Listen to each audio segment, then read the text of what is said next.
tá à ń fi owó tó tó yìí rọ̀gùnrọ̀gùn ránṣẹ́ sínú àkáǹtì very dark man nínú gbogbo àwọn tí wọ́n ń fowó ránṣẹ́ sí o. Ẹ káàbọ̀ sínú ìròyìn lérèfé ìròyìn gbogbo ìgbà wa náà ni tá a mọ̀ fi wọlé pẹ̀lú ọ̀gbẹ́ni Bobby àtàyà very dark man ọmọ ọgbọ́n ogbọ́ndélẹ̀ ọmọ àgbà ló ti ké gbàjarè jáde o wípé gbogbo àwọn tí ń sẹ́ndì owó sóhun ní 500 wà ń bẹ, oní 200 wà ń bẹ, oní 70 naira wà ń bẹ tí owó sì ti wọ bí 30 something million tẹ́lẹ̀, ṣùgbọ́n nígbà tó máa fi dànà ó ti lé ní 70 million kó n tó rí ìsúngbà tó máa fi jí lòun rí èèyàn kan ṣoṣo tó fi 100 million ránṣẹ́ lòun wá ń wò pé ẹ tún fẹ́ gbàbọ̀ mí yọ sóhun ṣé ìṣe pé ẹ fẹ́ ròpù òun ẹ fẹ́ rògì òun tóun ò mọ́wọ́ tóun ò mọ́sẹ̀ tóun sì wá orúkọ ẹni tó fi ránṣẹ́ tóun ò rí òun ò mọ̀ bó ló ṣe wọlé ló bá ké gbàjarè sọmọ Nàìjíríà àti báńkì tí ń lò wípé ẹ wádìí rẹ̀ o torí àìmọye nǹkan ní mọ̀ ń ṣẹlẹ̀ Nàìjíríà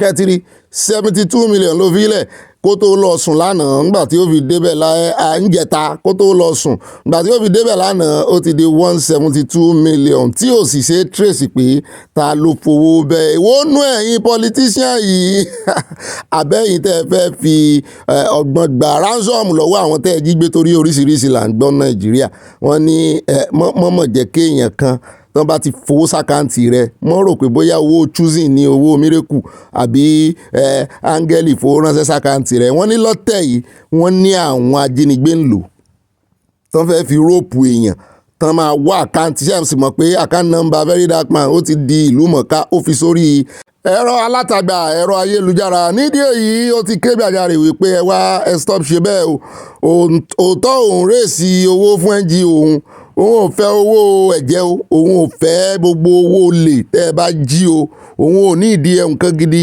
náà fẹ́ fowó ìṣe o ṣùgbọ́n bólóṣèlú bá fún ọ lówó gbà tí wọ́n bọ́n nu o bẹ́ẹ̀ náà ló fi ẹ̀sùn kan Nàìjíríà ìjọba Nàìjíríà pé gbogbo ohun tó ń sọ pé òun fẹ́ ṣe nínú NGO òun lẹ́tí ajá àkìmọ́ ń lọ́wọ́ yìí lórí ọ̀rọ̀ ti skul àwọn ọmọléèwé tó ń lóun fẹ́ ṣe ẹ ti yá sáré gbàjẹ́ ń dàjáde ṣùgbọ́n ó lódùn mọ́ ó ní ara tó ń fẹ́ àchífù náà rí pé ńgbà tán ń wòran tẹ́lẹ̀ ṣùgbọ́n ńgbà tán rí tí ọmọ ìlú lásán tó tiẹ̀ tún wá jẹ́ pé ọmọ àtàpátá dìde òun ló ti fẹ́ mọ́ gbé ìgbésẹ̀ tó yẹ kí odidi ìjọba ṣe ìsìn mọ́ ń dun àwọn olóṣèlú ànígbà míì tó bá ló fẹ́ ṣe títì iwájú ilé rẹ̀ wọ́n ní gbà kó o ṣe wọ́n bá wá gbà kó o ṣe gan wọ́n ní kó o mówó wá ná kó o wá fi gba láísẹ̀nsì kó o tó ṣe títì àní Nàìjíríà wọ́n mọ̀ wọ́n ní lọ́kàn wọ́n ní lérò wọ́n ti pa wọ́n ti jọ dì í wọ́n fẹ́ bà Nàìjíríà jẹ́ ni kì í ṣe pé bóyá wọ́n mọ̀ tún ṣe ọ̀tọ̀ ni kéèyàn máa ṣe nǹkan àkókò dàrú mọ́ lójú ọ̀tọ̀ ni kó lọ ọbẹ̀ pé mo fẹ́ lọ bàjẹ́ bọ́rọ̀ Nàìjíríà sí rí inú ẹ jẹ́ gbọ́rọ̀ lẹ́nu very dark man. Okay guys, I really don't know what's going on now. As of 7 p.m. this evening, I checked the account, this NGO account. I see 70 million inside. If you remember early morning, I post. Do you understand? I post over 66 million. How much I post in the morning? I see 70 million as of 7:42 p.m.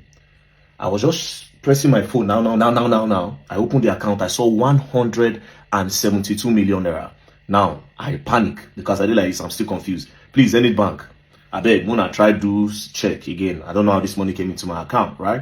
People should do a check. Do you understand? I'm trying to check the payments to know how it became 170 million and now it's now 172 million naira. I don't know who sent this kind of money, right? Or maybe it's a glitch or anything. We'll not fix on this thing. And just in case, maybe somebody mistakenly sent excess money. You understand? Maybe a mistake you do. Still reach out at there. Send me a DM. Say now you send out a mistake. Make we tell the bank when they refund you. Because this money where we say, just no. They see 70 million naira. So 742. And only for me to check now. They see 172 million naira. I beg. Hope say, when I don't they plan me, I beg, Nigerians, and I don't see, man, not deal. Money went there like this. The last time I checked was 7 something. Do you understand? And it was 70 million. And now by 10 p.m. on the dot, I'm seeing 172 million naira. See and there, I beg. Zenith Bank, I beg Mona cross check, I no deal. And also, if I know say when I want to help, this for 500 to 200, I don't mind. You understand? The account number is still there. 13136790008 Zenith Bank, Martin Vincent Hotel Initiative. Do you understand? So when they discover say no be the money, may they carry on. I don't want before they go and set me up, man, no day. And just in case a person send the money, finally, if we discover, say, true, they send that money and I know receive the big alert, I beg, whoever send that money, I won't know you. It means saying over 100 million and you send, come the accounts. I dey fear, I beg, I dey fear. When I know this, I dey fear, I beg. Nobody say I dey mumu, I dey fear, because you can never know. If I no talk now, maybe the thing come turn and that's it. Or can say, you did not say it. That means it's part of the crime. I beg. I know they do money laundry. I don't do fraud. I don't do anything. I beg, I dey beg una. Thank you very much. Zenith Bank, I beg. Tomorrow morning, I beg. Thank you. wo ó dá bẹ́ẹ̀ very dark man ìgbésẹ̀ gidi ló gbé yẹn o n tó yẹ kó o ṣe náà ló ṣe yẹn. ṣùgbọ́n lọ́rọ̀ kan báyìí o lórí ọ̀rọ̀ tí very dark man ti ń wá ẹni tó sẹ́ndì 100 million sóhun ó ti wá rí báyìí o wá jẹ́ Don Jazzy ó yà lẹ́nu débi wípé ẹni tóhun àti ẹ̀ ò gírí ẹ púpọ̀ wá jọmọ́ kọ́ra wa ni kí kò sẹ́ni tó gbọ́n ọgbọ́n ẹnìkan ò jọ ìmọ̀ràn ẹnìkan kò sún wọn ó ní gbogbo wa lájọ pa ọlọ́pọ̀ ó ti òun àti Don Jazzy hàn fi gbogbo ara ṣe o náà yóò kọ́gbọ́n nínú ilé báyìí yẹn very dark man 100 million nífẹ̀ẹ́ Don Jazzy ó lóun bílíìfù nínú iṣẹ́ tí ń ṣe ó yà lẹ́nu ó yè mí náà lẹ́nu ẹja gbọ́rọ̀ lẹ́nu very dark man wọn fi sẹ́ẹ̀tì ẹ̀ ọ̀pọ̀ ó ti mẹ́ni tó fi owó 100 million sákàǹtì òun o. To panic. Now let me tell you what's funny. I started calling everybody that I know. How far did you send me money? Did you send me money? You know, I even called, I don't want to mention name, right? I called all these people. They said, no, they didn't send me money. So I kept on looking for, wait, how did this money come about, you know? Until I got this message. Morning, bro. Just saw your post. Nami send 100 million to support. I believe in what you are doing and trust you to be as transparent as you have always been. We really need that in our country. I wish you all the best with the project and more blessing to you. You know, easy. This is Don Jazzy. It was Don Jazzy that sent 100 million naira. This is the receipt. As you can see, Michael Collins had 100 million naira once. This is my response because I didn't know how to act. This is my response. Oh boy. 100 million naira? Even now, if I'm still in shock. I'm not going to lie to you guys, man. I'm still in shock. I've called all my guys saying that, boy, this money that Don Jazzy said that, boy. Don Jazzy, I don't know what to say other than to bless you. Don Jazzy, may God bless you. May God keep you. May God uplift you. You're already blessed and uplifted. I pray you get the greatest blessing of all time, which is long life and prosperity. And I implore people that will be in the comment section to pray for Don Jazzy, bless him, because it's a blessing to this generation. For him to even 100 million is not a small money where you go and just throw away like that. But he did it for the cause, you know, to make the public schools better for the young generation coming, for the upcoming generation. That's a very big one. That's a very big one. Don Jazzy, I can't give you anything other than prayer. May God bless you. May God keep you. Those 5 days, this is the 5th day of the NGO. As you can see, the 5th day. And as I speak to you now, the money he needs is currently 100 and the money he needs currently is 100 and where is it again? Let me be sure, so I'll put the current one. 175,795,000 naira, 175.7 million naira in just 5 days. God will bless everyone that have contributed. God will promote you. God will uplift you. To any of you that is in need, you have to work for your need though. Prayer will not get you what you want, but prayer will push you a little. But you have to work. I'm not going to deceive you by telling you that prayer is going to get you money because you donated money for an NGO. But God blessing will show on you. That's all I can say. The account number is still there. If you still feel you need to drop anything, you don't need to be like Don Jazzy. 100 naira, 50 naira can still do. Now the targets don't come out from 100 million. We don't push 200 million now. Who knows? Who knows? I'm curious to know where this thing will get to before the project starts. Thank you very much, and God bless you guys. And Don Jazzy, God will continue blessing you. I mean, I don't know if you want this on the media, but ó náà lẹ́sìn bọ́lá ẹnu very dark man yẹn àti ìkófánlẹ̀ ifá tí ń ṣe ohun tó ń ba very dark man lẹ́rù náà la fẹ́ mú wá fún yín nísìn kàn máa fi owó sínú àkáǹtì èèyàn owó àwọn ajínigbé ẹjẹ́ gbọ́rọ̀ lẹ́nu ọ̀gá ọlọ́pàá yìí tó ń kìlọ̀ fún àwọn tí ń ṣe POS lórí tí ń ba very dark man lẹ́rù. Any person that want to do transaction above 500,000 naira should go to the bank. Whenever you are as a POS operator, you are receiving money too much that is unreasonably high. Understand that there is an element of crime in it because they are supposed to go to the bank. This lady here was contacted by this suspect who collected her account number, her POS account number, and sent 4 million naira into the account. 4 million naira that was taken from a suspect, from a victim who was kidnapped. 4 million naira ransom money. And she said her own profit was 40,000 naira. Madam, be very brief. Who is this man? Come now. Why are you still sitting there? Who collected your account number? Timothy. Yes. Who is Timothy? Timothy Ogenochukwu, my customer. Is it this man? Yes. Touch him now. Say, see, this is Timothy. This is Timothy. Timothy, okay. So when you collect your account number, what did he tell you say one is the money? You want to send the money for? The money now for waiting. He has been doing transaction with me. Yes. Maybe at times 5,000, 2,000. This particular one. Yes. What did he tell you say one is the money? He didn't tell me that he will transfer me money. He only called me that money that I should check my account. Okay, so you just send the 4 million naira. Yes. So how much you give her? I transfer. Total, how much be your profit? My profit is 40,000. How much you send to your account? Your account is 1.2. Okay, then the rest you can send out to different accounts. Who send you those accounts? Him. Now him. Yes. Okay, so the people who send you the money, what are their names? Precious. Bala.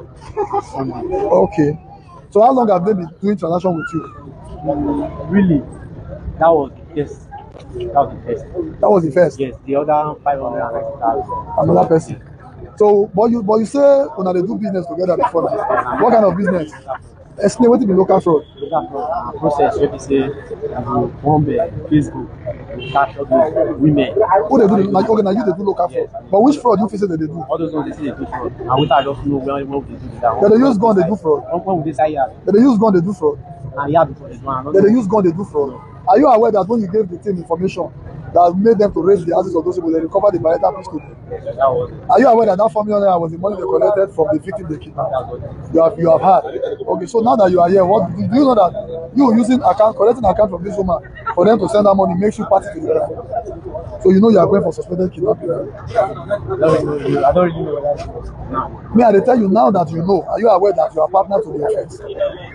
That makes you a suspected kidnapper. So after we come over, you will pray, say, God, help me. Yeah?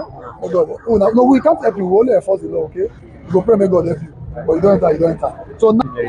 jẹ́ nkọ́gbọ́n ó dáa ní sọ́jú bá ń lọ báyìí ẹjẹ́ àfin tó ṣẹlẹ̀ gbogbo ẹ̀yin tí ìjọba àpapọ̀ ní kẹ́ wá mọ́ ṣéǹjì mọ́tò yín láti epo bẹtiróò sí CNG yẹn gáàsì ẹ̀wọ̀n tó dálẹ̀ o ẹ̀wọ̀n bó ṣe dún gbàmù ẹ̀wọ̀n tó dálẹ̀ ọlọ́run mọ̀jẹ̀ kan kẹ́ ẹ fẹ̀mí ara yín sínú ewu ń tẹ́ ẹ dárí rèé o ọ̀pọ̀lọpọ̀ àwọn èèyàn tó sì ń ṣe wọ́n ní bí ṣe ń ṣẹlẹ̀ sí hàn rí èmi ò rí irú ẹ̀rí ńlú èbó lọ́jọ́ tó ti ń lo gáàsì ń bí yìí o bóyá torí òtútù tó sì wà ń bí ni àbí kò yẹ a mọ́ nàìjíríà níbi tó ti ń lo nǹkan gbàrọ̀ gùdù kó tiẹ̀ wà jẹ́ ọmọ yìí wò ní í ṣe fún ọ tiẹ̀ bọ̀ ọ̀nù ó jẹ́ sọ́ra rẹ̀ kó ra mọ́ lo epo bẹntiró rẹ̀ jẹ́jẹ́ tàbí kó rè gbé mọ́tò lẹ̀ kó rè ra kẹ̀kẹ́ ológìrì kọ́ ó mọ̀ yájú kó síra rẹ̀ léṣe lọ ó dáa.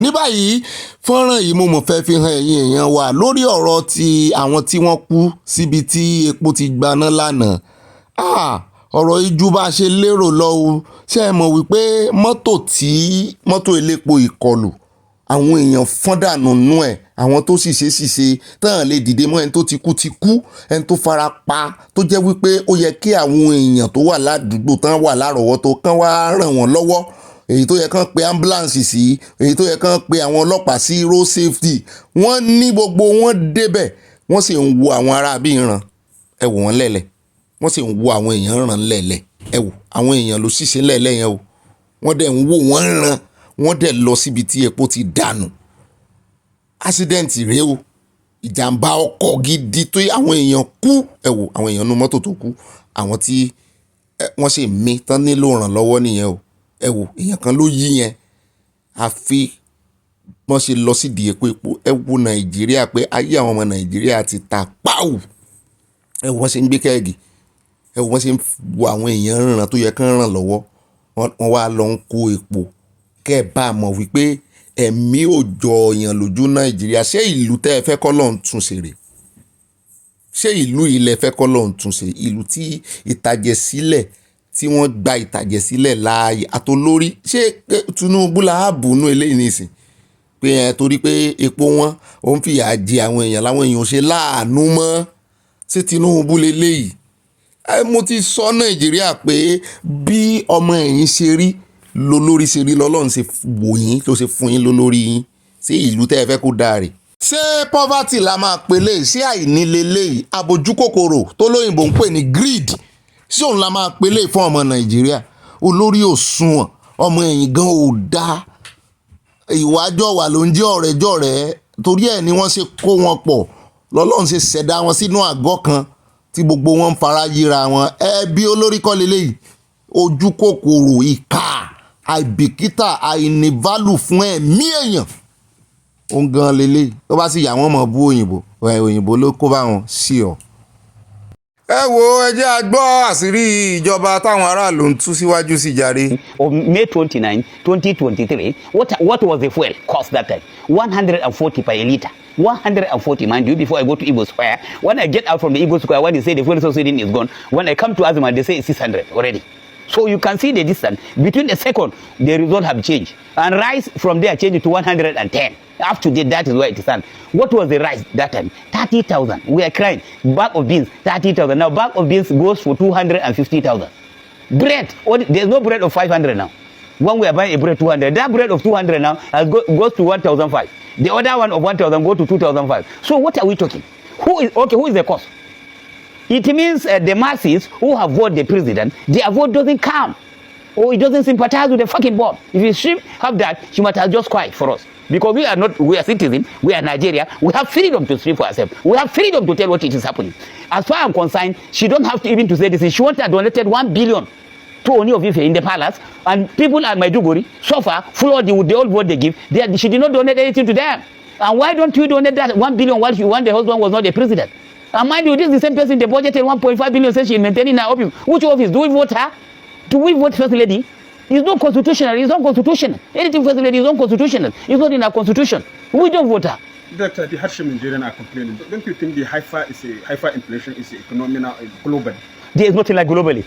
Look, even Nigeria, they live softer more than we do. Even Mali, even the Burkina Faso, even Benin Republic, they soften you put to your people. They soften, you made them to land in the soft target. But this is hardship is too much in Nigeria. Since with my age, I have never seen this type of a problem. Where you will go up to a market and buy guinea corn, 120,000 from 8,000 when the president come up, from 8,000 to 120,000, and you are telling me something because the road, just tell me why the husband commissioned any road in the north for the 1 year. We agree, it's not the cause. Where does he commission? The north, as a vote to president, is regrettable. Senator Tinubu, I feel more time. How? Until we die? When you cannot feel 1 square meal and you are telling me to time, all the time, give me a time. We give a time of 1 year. He's giving a contract of 15 trillion from Lagos to Kalba when we don't have a single road that we can immortable. From here to Kaduna, zero. From here to Kefi, zero. Look at even inside the town when you enter from Mararaba. Along that, there's a queue of goes to the deep hole that if you fall, maybe your 4 Chikutoba will get out. Inside a town. What inside the town? Not even outside. Inside Nasarawa, when you're coming, before you pass, you welcome to Abuja. Oh, look, we don't need to deceive ourselves. This is the worst government that we have ever seen in Nigeria. This subsidy removal that Nigerians have been talking about during 2023 election, Konkoso and Obi, Atiku, all of them, they promised to remove this fuel subsidy. When you are removing this fuel subsidy, you must have consult what will be impact before it. What is my impact? When you remove the fuel subsidy, what do you use the money for? Where is the money? Who is in position of that money? Where is the money? You remove the fuel subsidy, fine. You are not paying it. Then you use the move on the soft target. Buy food where the masses can be able to buy. Put the fuel where people can be able to buy food.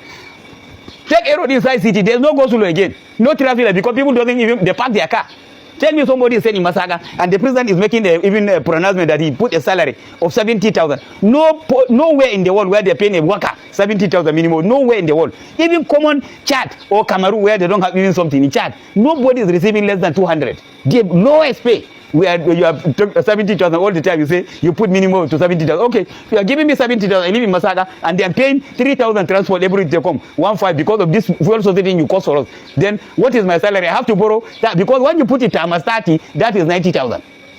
So 90,000 now, my salary is 70,000. So I have to go and borrow 30,000 to pay, which means my family and me, there's no feeding, no going to school. We remain where we are and I'm working. I only hang ID card, say I'm going to work. You will come out and the wife will tell you, say this your work, guys, is better stop so that we'll be selling another thing in the house. It's more better. Instead me to pay that 70,000, it's better I go buy granite, continue selling by the street. I know, yes, I can achieve something than giving me 70,000 and even proud to make it. It's a shame to even pronounce 70,000 for a salary of somebody who is suffering.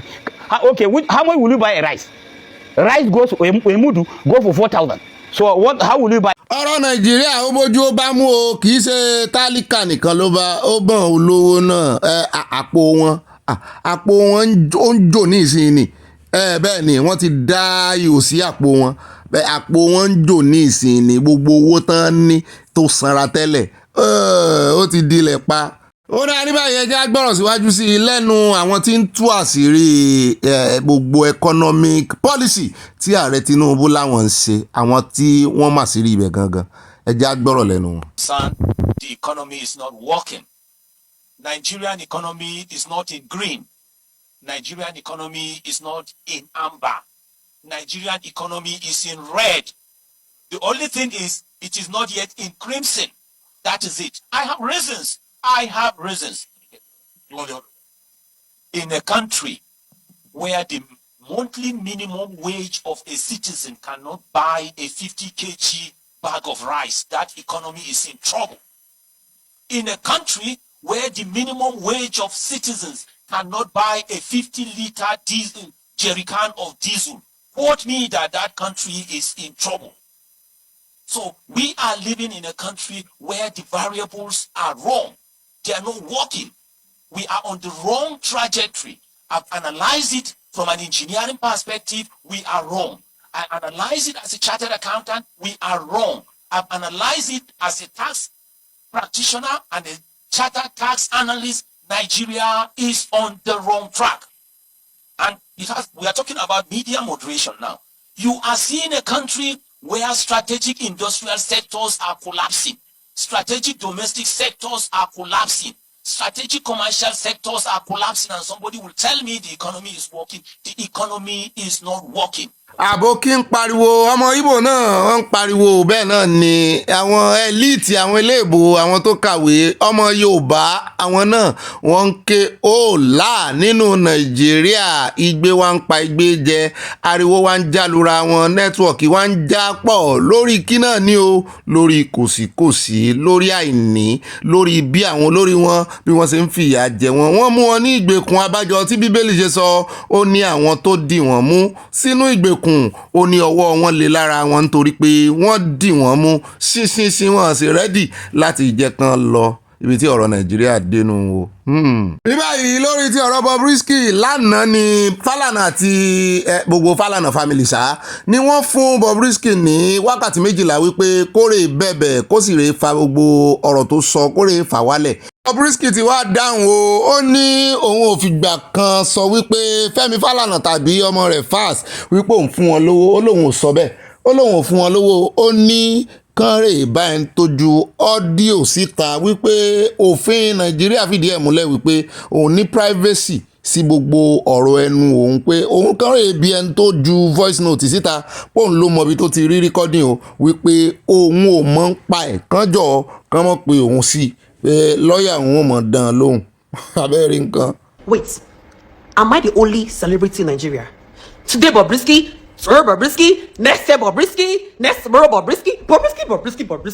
Kí ni mo ṣe fún yín, kí ni mo rà gbà yín, kí ni mo rà gbà yín, wetin I buy for na hand, ọ̀gí yín dey make gi. Hey, Tufi Akwa, what is it? Are you not tired of Bobrisky? Today Bobrisky news, Bobrisky tomorrow, Bobrisky next tomorrow, Bobrisky there. Hey, yeah. What's happen? Please, carry your negativity off my page. Carry your negativity, this your two leg, cross leg, off my page. What's happen? Bobrisky tomorrow, Bobrisky next tomorrow. See, we have so many celebrities in Nigeria. Talk about them. Just leave Bobrisky for 1 month. I beg you, bloggers. Bobrisky. Wait, you want to give me BP? Shoo, Sophia. ó dárí báyìí ẹjẹ́ àfẹ́lẹ́ ìkọ́gbọ́n gbogbo ẹ̀yin mọ̀mọ́mọ́ ẹ̀yin òbí ẹ bá ń pe àwọn ọmọ yín ẹni kí ló dé kì í sọ̀rọ̀ orin ọ̀rọ̀ tá a fi kọ́gbọ́n ni wọ́n ṣe àjọ̀dún kan ni wọ́n ń ṣe lọ́wọ́ ìta gbangba ni mo rò pé wọ́n ti ṣe ṣùgbọ́n orin kan tí ìyá ẹ̀ kọ ó lágbára gan ó sì ní ìmísí ó sì ń bá àwọn ọ̀dọ́ wí nípa ìmukúmu tí wọ́n mu àwọn èèyàn wá ń ṣe kàyéfì pé bóun ni ìyá ẹ̀ náà ṣe mọ gbogbo ìmukúmu tán mu ẹ gbàgbé ọ̀rọ̀ kásá ti kọ̀rẹ́ẹ̀tì àṣìṣe ẹ já gbọ́ lẹ́nu wọn ká tó wá mọ̀ wọnú ìròyìn lọ ní tààràtààrà lónìí.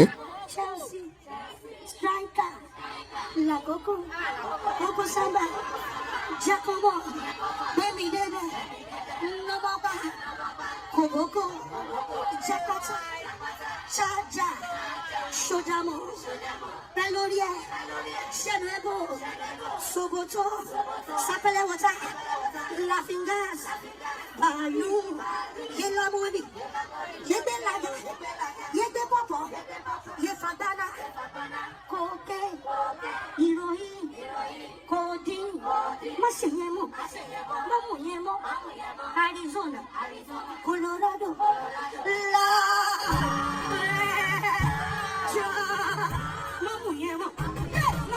ó dá òun náà lẹ ti gbọ́ yẹn o gbogbo ẹ̀yin ọ̀dọ́ ẹ̀yin onímùkúmu wọn ní ẹyẹ mu loud ẹ̀yin òbí náà ṣe ti bọ́ gbogbo táwọn ọmọ yín mu jápátá làfíńgà oríṣiríṣi kọ́lọ́ ń ṣàánú wa ò bó ni yóò ṣe rí inú tán bá mú ń tán sì ń fún àwọn ọmọbìnrin mu tán fi ń ṣe wọ́n léṣe tán fi ń ráyè gé ọmú gé ọyàn gé gbogbo nǹkan ara wọn rèé o.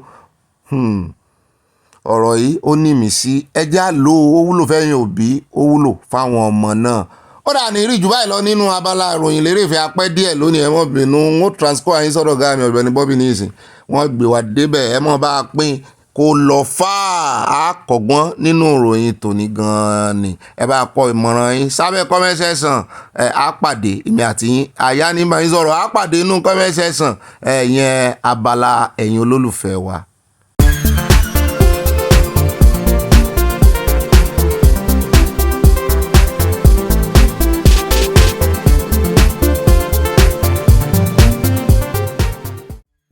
wọ́n máa tún kí yín káàbọ̀ sínú ìpàdé ọlọ́mọlé ètò ní owó lójú ọjọ́ lọ́dọ̀ yín sára lé wọ́n ní kára ó lé o náà mọ́ kí àwọn ológun olórí ogun wọ́n ní bàbá kára ó lé wọ́n mọ́ kí àwọn ọba bẹ́ẹ̀ náà èèyàn lè kí àgbàlagbà bẹ́ẹ̀ náà mo wá ń kí gbogbo ẹ̀yin olólùfẹ́ wa mo ní kára ó lé o àdúpẹ́ lọ́wọ́ Ọlọ́run tó tún mú ẹ̀mí rẹ́mí tó tún mú ojú wa ríra wa nínú ìpàdé ọlọ́mọlé ètò ní ẹ bá ń pe àwọn èèyàn ní pápá pé àtúntò ti dé o gẹ́gẹ́ bí ìṣe wa lónìí ọjọ́ 17 nínú oṣù kẹwàá ọdún 2024 wa máa ń jọ bẹ́ẹ̀ ni pé inú oṣù kẹwàá ìyá gan o mo wá fi tìdùnnú tìdùnnú tayọ̀tayọ̀ mo fi kí yín káàbọ̀ ibà ròyìn náà ní ibà gbé wọn débẹ̀ ibà yànnàná ibà létéńté mi náà ní ibà ìfẹsowápọ̀ ibà kéde fún Yorùbá nation èmi náà ní ibà gbáǹkọ́gbì yín ibà sísọ lójú eégún èmi náà ní ibà gbé wọn débẹ̀ gbogbo bus stop náà lágbè yín dé lónìí ibà rìn gínìgínì tíkúmí ẹ̀ tíkúyù àwọ̀ àwọn fi ìròyìn tí kò ara wa ní kọ̀ọ̀kan èjèèjì a mọ̀ fi ẹ̀fẹ̀ sí ní fẹ́rẹ́fẹ́ ṣùgbọ́n ẹ̀fẹ̀ tá a wá ń fi sí yìí kò sọ wípé àfomìlà ògidì ẹmu ni ògidì ìròyìn gẹ́gẹ́ bí ìgbà téèyàn bá rè é gbé ẹmu lórí ọ̀pẹ ajá àbalẹ̀ ẹ̀ẹ́dẹ̀ bá ń gbọ́ ajá àbalẹ̀ ògidì tán tí fómìlà tí ò sí sakari inú rẹ̀ ó ní ìròyìn tiwa a máa fi òtítọ́ a máa fi pọ́ọ̀tì ìròyìn wa a máa túṣu désàlẹ̀ kòkó a máa ṣèwádìí bẹ́ẹ̀ náà ni àwa ìgbé ọmọ ọba fọ́sùn bí bó bá ṣe rí làmọ́ sọ bá bá sì mẹ́ẹ̀ láwọn ìròyìn wa pẹ́pẹ́pẹ́ pápápá náà látún ti bóde tá a sọ fún yín pé amẹ́hẹ̀nbí o àwa mọ́ take to correction bẹ́ẹ̀ sì ni àìjọra wa lójú ọlọ́run wà ní jẹ́ àjọra wa lójú gbogbo òfẹ́ tẹ́ fi hàn gẹ́gẹ́ bí olólùfẹ́ wa pátápátá tí ẹ̀ ń kíra fún Ọ̀gbẹ́ni Bobby ara yín lẹ̀ ń kíra fún kì í ṣèmi lẹ̀ ń kíra fún ẹ̀ ń bá yìn mí ara rẹ̀ nìyí o nítorí wípé wọ́n ní ìka téèyàn bá nàka kan sọmọlà kejì mẹ́rin yòókù ọ̀dọ́ rẹ̀ ní gbogbo àdúrà tẹ́ wá ń gbà fún mi tẹ́ ń yìn mí mẹ́sàn-án mẹ́wàá tẹ́ ń gbé òṣùbà káre fún mi èmi náà wá ń dá padà sọ́dọ̀ ọlọ́run wá ń dá padà fẹ́yìn náà ó wá ń bá mi fi kẹyìn gbígbà tí energy náà téèyàn bá ń transfer energy síra wọn bẹ́ẹ̀ ló sì rí àwọn tó bá ṣe physics wọ́n mọ̀ tó mọ̀ ẹ̀ dáadáa ní kinetic energy wà electrical energy wà solar energy wà gbogbo ẹ̀ náà ni wọ́n transform síra wọn adúpẹ́ lọ́wọ́ ọlọ́run gbogbo ẹ̀ náà la kó dé bàmù lónìí tí a mọ̀ fi tu ọkọ̀ ìròyìn ti àṣálẹ́ yìí adúpẹ́ lọ́wọ́ yín tẹ̀ mọ́ bá wa fààyè lẹ̀ nínú kò sáàyè tẹ̀ mọ́ bá wa pín mo dúpẹ́ owó jọ mí lójú gan ni o mo dá gbogbo ògo padà sọ́dọ̀ ọlọ́run lẹ́yìn tí mo wá yin ọlọ́run lógo tán mo dúpẹ́ lọ́wọ́ ẹ̀yin èèyàn mi náà. ó dá àwọn àkórí ìròyìn táyà ti kólẹ̀ sórí tábìlì mi láwọn múngọ̀ kejì táwà mọ́ yànnàná rẹ̀ báyìí bá yànnàná yín náà ní o ìgbà oúnjẹ tẹ́ fi mí jẹnu lè fi mí tó yẹ àwòdì kí mọ́ lè gbà díẹ̀. àkọ́kọ́ nù ẹ̀ àkọ́kọ́ dé ilé bàbá Davido àṣé bàbá Davido ní fún yín ná Nàìjíríà. wọ́n ní bí bàbá Davido bá fẹ́ kẹ́ sùn ní òkùnkùn lálẹ́ wọ́n ní wọ́n kàn lọ bí switch ni wọ́n sì pa eré kọ́ o àwàrà kọ́ o bàbá Davido gangan ní generate 50% nínú gbogbo náà tí Nàìjíríà ń lò. ẹgbọ́n ni ẹgbà òdà àwọn ògbé yìí débẹ̀ nú àkójọpọ̀ ròyìn lónìí ẹ kàn rò pé bàbá Davido kan dédé lówó ni ẹ tó ọmọ bàbá olówó tó ní bàbá òun olówó ni olówó ní dádì ni ooo ọ̀pọ̀lọpọ̀ yóò wọ́n tí bàbá Davido ti ń rówó rẹ̀ rò pé yunifásitì nìkan ló ní bàbá ní owó ó wà lára àwọn tí wọ́n múná wọ Nàìjíríà kó tiẹ̀ jẹ́ pé iná ò tí ì kárí estimated bill àwọn èèyàn ń san káàkiri ṣùgbọ́n 50% nínú northern generate Nàìjíríà láti àkàtà bàbá Davido ni Davido lè bínú tán kó sọ pé ó dá ẹ bá ń paná sùúrù lérè níbi tí Wizkid ti wá àgbẹ̀yìn débẹ̀ ń tààràtààrà àṣojú olówó náà mọ́ rí ó sọ̀rọ̀ ẹnu ẹ̀ bẹ́ẹ̀ bó pé bóun ṣe lówó tó àṣẹ alágbára lọ̀gá olówó àgbẹ̀yìn débẹ̀ ń tààràtààrà nínú àkójọpọ̀ ròyìn lónìí bẹ́ẹ̀ náà ni ní pápápá ẹjẹ́ atara ṣàṣàkà dé Ogun State tí ó àná ní táǹkà jóná ní Jigawa ṣùgbọ́n lónìí Ogun State ló ti ṣẹlẹ̀ wọ́n dàbí ẹni pé season iná ràn gangan la wà ní Nàìjíríà báyìí ó wá kọ́ ọmọ tí ó tọwọ́ bẹ̀rù iná ràn gbogbo ẹ̀ kàn ń jóná sí ẹni táǹkà lọ́tún lọ́sì ó tún ti jóná ní Ìbàfò kí ló ṣẹlẹ̀ gangan kí ló fà á kí ló dé tí àwọn ará àdúgbò bẹ̀ àwọn tí ìṣẹ̀lẹ̀ lójú wọn tó ń nà ká àbùkù sí àwọn òṣìṣẹ́ pàjáwìrì tó sọ wípé àwọn òṣìṣẹ́ panápaná wọ́n ń sùn wọ́n ọ̀run àgbẹ̀yìn débẹ̀ sọ́sẹ̀ ń sùn ni wọ́n ti jì lójú oorun wọn àgbẹ̀yìn débẹ̀ nú àkójọpọ̀ ròyìn lónìí bẹ́ẹ̀ náà ni ní Ọ̀yọ́ state wọ́n ní ọ̀rọ̀ kan sọ̀rọ̀ láàrin Mákindé àti INEC wọ́n wá ń tahùn síra wọn wọ́n ní Mákindé yarí wípé ń tẹ́ fi ojú PDP rí ní Edo state wọ́n láwọn ò ní gbà kẹ́ẹ̀ṣerú ẹ̀ ní Ondo ní ìdìbò tí gómìnà tó fẹ́ wáyé láìpẹ́ yìí ó ti súnmọ́lé gan-an ni ọjọ́ òní ó wáyé kí ló dé tí Mákindé kí ló dé tó ń ta òun sí kí ló kan Mákindé ń bẹ̀ kí ló dé tí ò fẹ́ kí n tó ṣẹlẹ̀ ní Edo kó ṣẹlẹ̀ lóńdó àti ó ló yàtọ̀ síra wọn ní ìbẹ̀rẹ̀ ọ̀rọ̀ Ondo Edo wọ́n láwọn ò ní lajú àwọn sílẹ̀ kí tàlùbò kówọ̀ àgbẹ̀yìn débẹ̀ tààràtààrà nú àkójọpọ̀ ròyìn lónìí bẹ́ẹ̀ náà látún tara ṣàṣà abọ́ọ̀dì sí ìpínlẹ̀ Èkó ẹ̀mọ̀ pé kò jìnnà síra wọn wọ́n wá ń jẹ́ kó yá àwọn ní ìpínlẹ̀ Èkó ṣe bẹ́bẹ́ wọn gbàràdà wọ́n ṣèlérí láti ṣe gudugudu méje yàyà mẹ́fà ṣùgbọ́n wọn ò tí ì ṣe orí ìlérí náà sí wa wọ́n ní kàkà tí àwọn fi san 70,000 fún àwọn òṣìṣẹ́ owó ọ̀yà tó kéré jù wọ́n ní 85,000 làwọn bá union sọ ibi táwọn fìmọ̀ sínú ibi tí àwọn fi àpérò àwọn sí nìyẹn táwọn fi ẹnu ọkọ̀ kalẹ̀ sí wípé àwọn sì san láwọn wá ń bi wọ́n wípé ṣé ẹ fẹ́ mọ gara ni ẹ fẹ́ mọ flex muscle ẹ fẹ́ mọ show wa wípé ibẹ̀ ni ààrẹ Nàìjíríà ti wá Lagos boy wípé kí gangan ní joyin lọ́wọ́ tẹ̀ fi lélẹ̀ ṣùgbọ́n Sanwó-Olú sọ̀rọ̀ ó ní kankan ò jó àwọn lọ́wọ́ ó ní kó lè dá làwọn wá fún àwọn òṣìṣẹ́ ìpínlẹ̀ Èkó àti wípé bẹ́ẹ̀ bá wò ó gbogbo index tẹ́ bá lè fi measure gbogbo òṣùwọ̀n tẹ́ bá lè fi wọ̀n ó ní Èkó ní number 1 ní gbogbo Nàìjíríà even ní West Africa ṣé lóòótọ́ ni ó ní ìdí èyí lèkó ṣe gbọ́dọ̀ gbàràdà ní gbogbo ọ̀nà Èkó gbọ́dọ̀ lè téńté Èkó gbọ́dọ̀ mọ́ síwájú ni wípé aṣíwájú lèkó abájọ tó fi na federal government mọ́lẹ̀ ṣé federal government gan láwọn ó san 70,000 ṣùgbọ́n ìpínlẹ̀ Èkó ní 85,000 wọ́n fi 15,000 lé ó kojú òṣùwọ̀n owó rẹ̀ sí náà nù àbíbò wa ni kò ní ní ìdí pé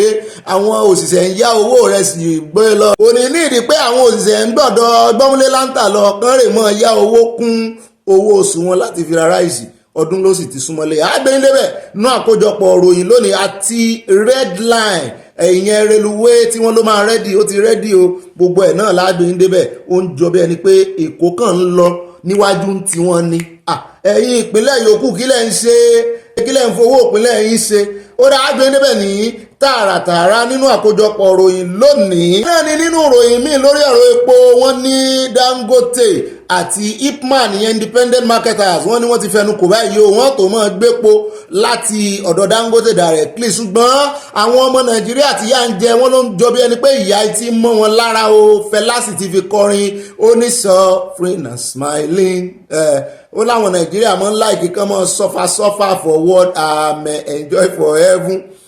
Wọ́n ní bí wọ́n ṣe ń ta epo ní 1,100 naira tó wọ́n láwọn ọmọ Nàìjíríà tún lọ ń tò fún ni wọ́n ní wọ́n sì complain lèyàn kan wá jáde lára àwọn ọmọ Haúsá òun náà kàwé díẹ̀ torí èbú ẹnu rẹ̀ afẹ́ lè mọ́ dàmọ̀ pé ọmọ Haúsá ni ó ní tó bá fún àwọn ọmọ Nàìjíríà ní oyè àwọn tó ní sùúrù jù ó ní wọn jayò pa láwọn èèyàn wá ń bí pé ṣé sùúrù lélẹ́yìn àbẹ̀gọ̀ àmù fọ́nrán ibi tó ti sọ̀rọ̀ wá àgbè débẹ̀ ń tààràtààrà àwa náà wà sọ̀rọ̀ lé lórí mo fẹ́ kẹ́ ẹ bá ń dá sí nínú comment section ó dá bó bá ti di àsìkò n ó invite yín tájọ fi dáhùn sọ̀rọ̀ náà.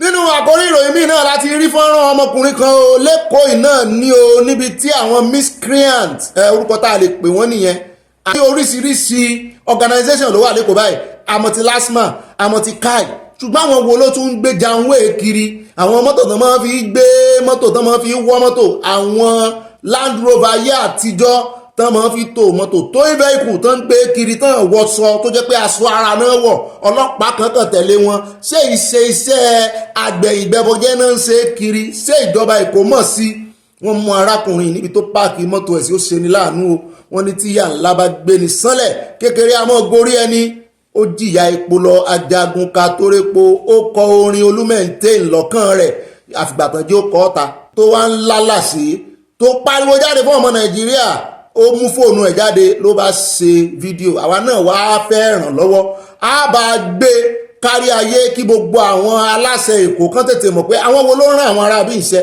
ṣé bus stop ti di èèwọ̀ fún ọmọ Nàìjíríà tó ń lo mọ́tò tó ń lo ayọ́kẹ́lẹ́ láti máa páàkì sí ni torí nínú fídíò yẹn a rí ẹ sì mọ̀ pé láìpẹ́ yìí ni mo mẹ́nulé lórí ọ̀rọ̀ àwọn VIO tíjọba ìpínlẹ̀ Èkó ní wọn bánu VIO dẹ́kọ̀ tí mo mẹ́nulé ọ̀rọ̀ Anthony mọ́ Maryland wọ́n ń ja ṣége olè níbẹ̀ yẹn kì í ṣe pé wọ́n ń gba báàgì lọ́wọ́ àwọn èèyàn àwọn onímọ́tò náà ń jà lólè àtẹ̀ntó lórúkọ àtẹ̀ntó ọmọ àtẹ̀ntó láìdí káàdì àtẹ̀ntó láìdí káàdì tó bá ṣáà ti ní mọ́tò janwé ó ti tán nù wọ́n mú mọ́tò lọ́nù bus stop lọ́mọkùnrin páàkì sí ní epo tán wọ́n sì bá tì dé bus stop epo tán mọ́nú mọ́tò rẹ̀ ni inú ibi tó ti ń ṣe fídíò náà ni ọlọ́kadà tó rán lépo ló ti gbépo dé ẹ̀sìn yọ plate number ẹ̀yìn oríṣiríṣi ojú àwọn ọlọ́pàá wà ń bẹ a fẹ́ kí ìjọba ìpínlẹ̀ Èkó àti aláṣẹ àti àwọn ọ̀gá ọlọ́pàá ìpínlẹ̀ Èkó kán bá pe àwọn ọmọ wọn ṣàkíyèsí o ìyàtọ̀ fi ń jẹ ọmọ Nàìjíríà yìí ó tó gẹ́ á mú wá fún yín á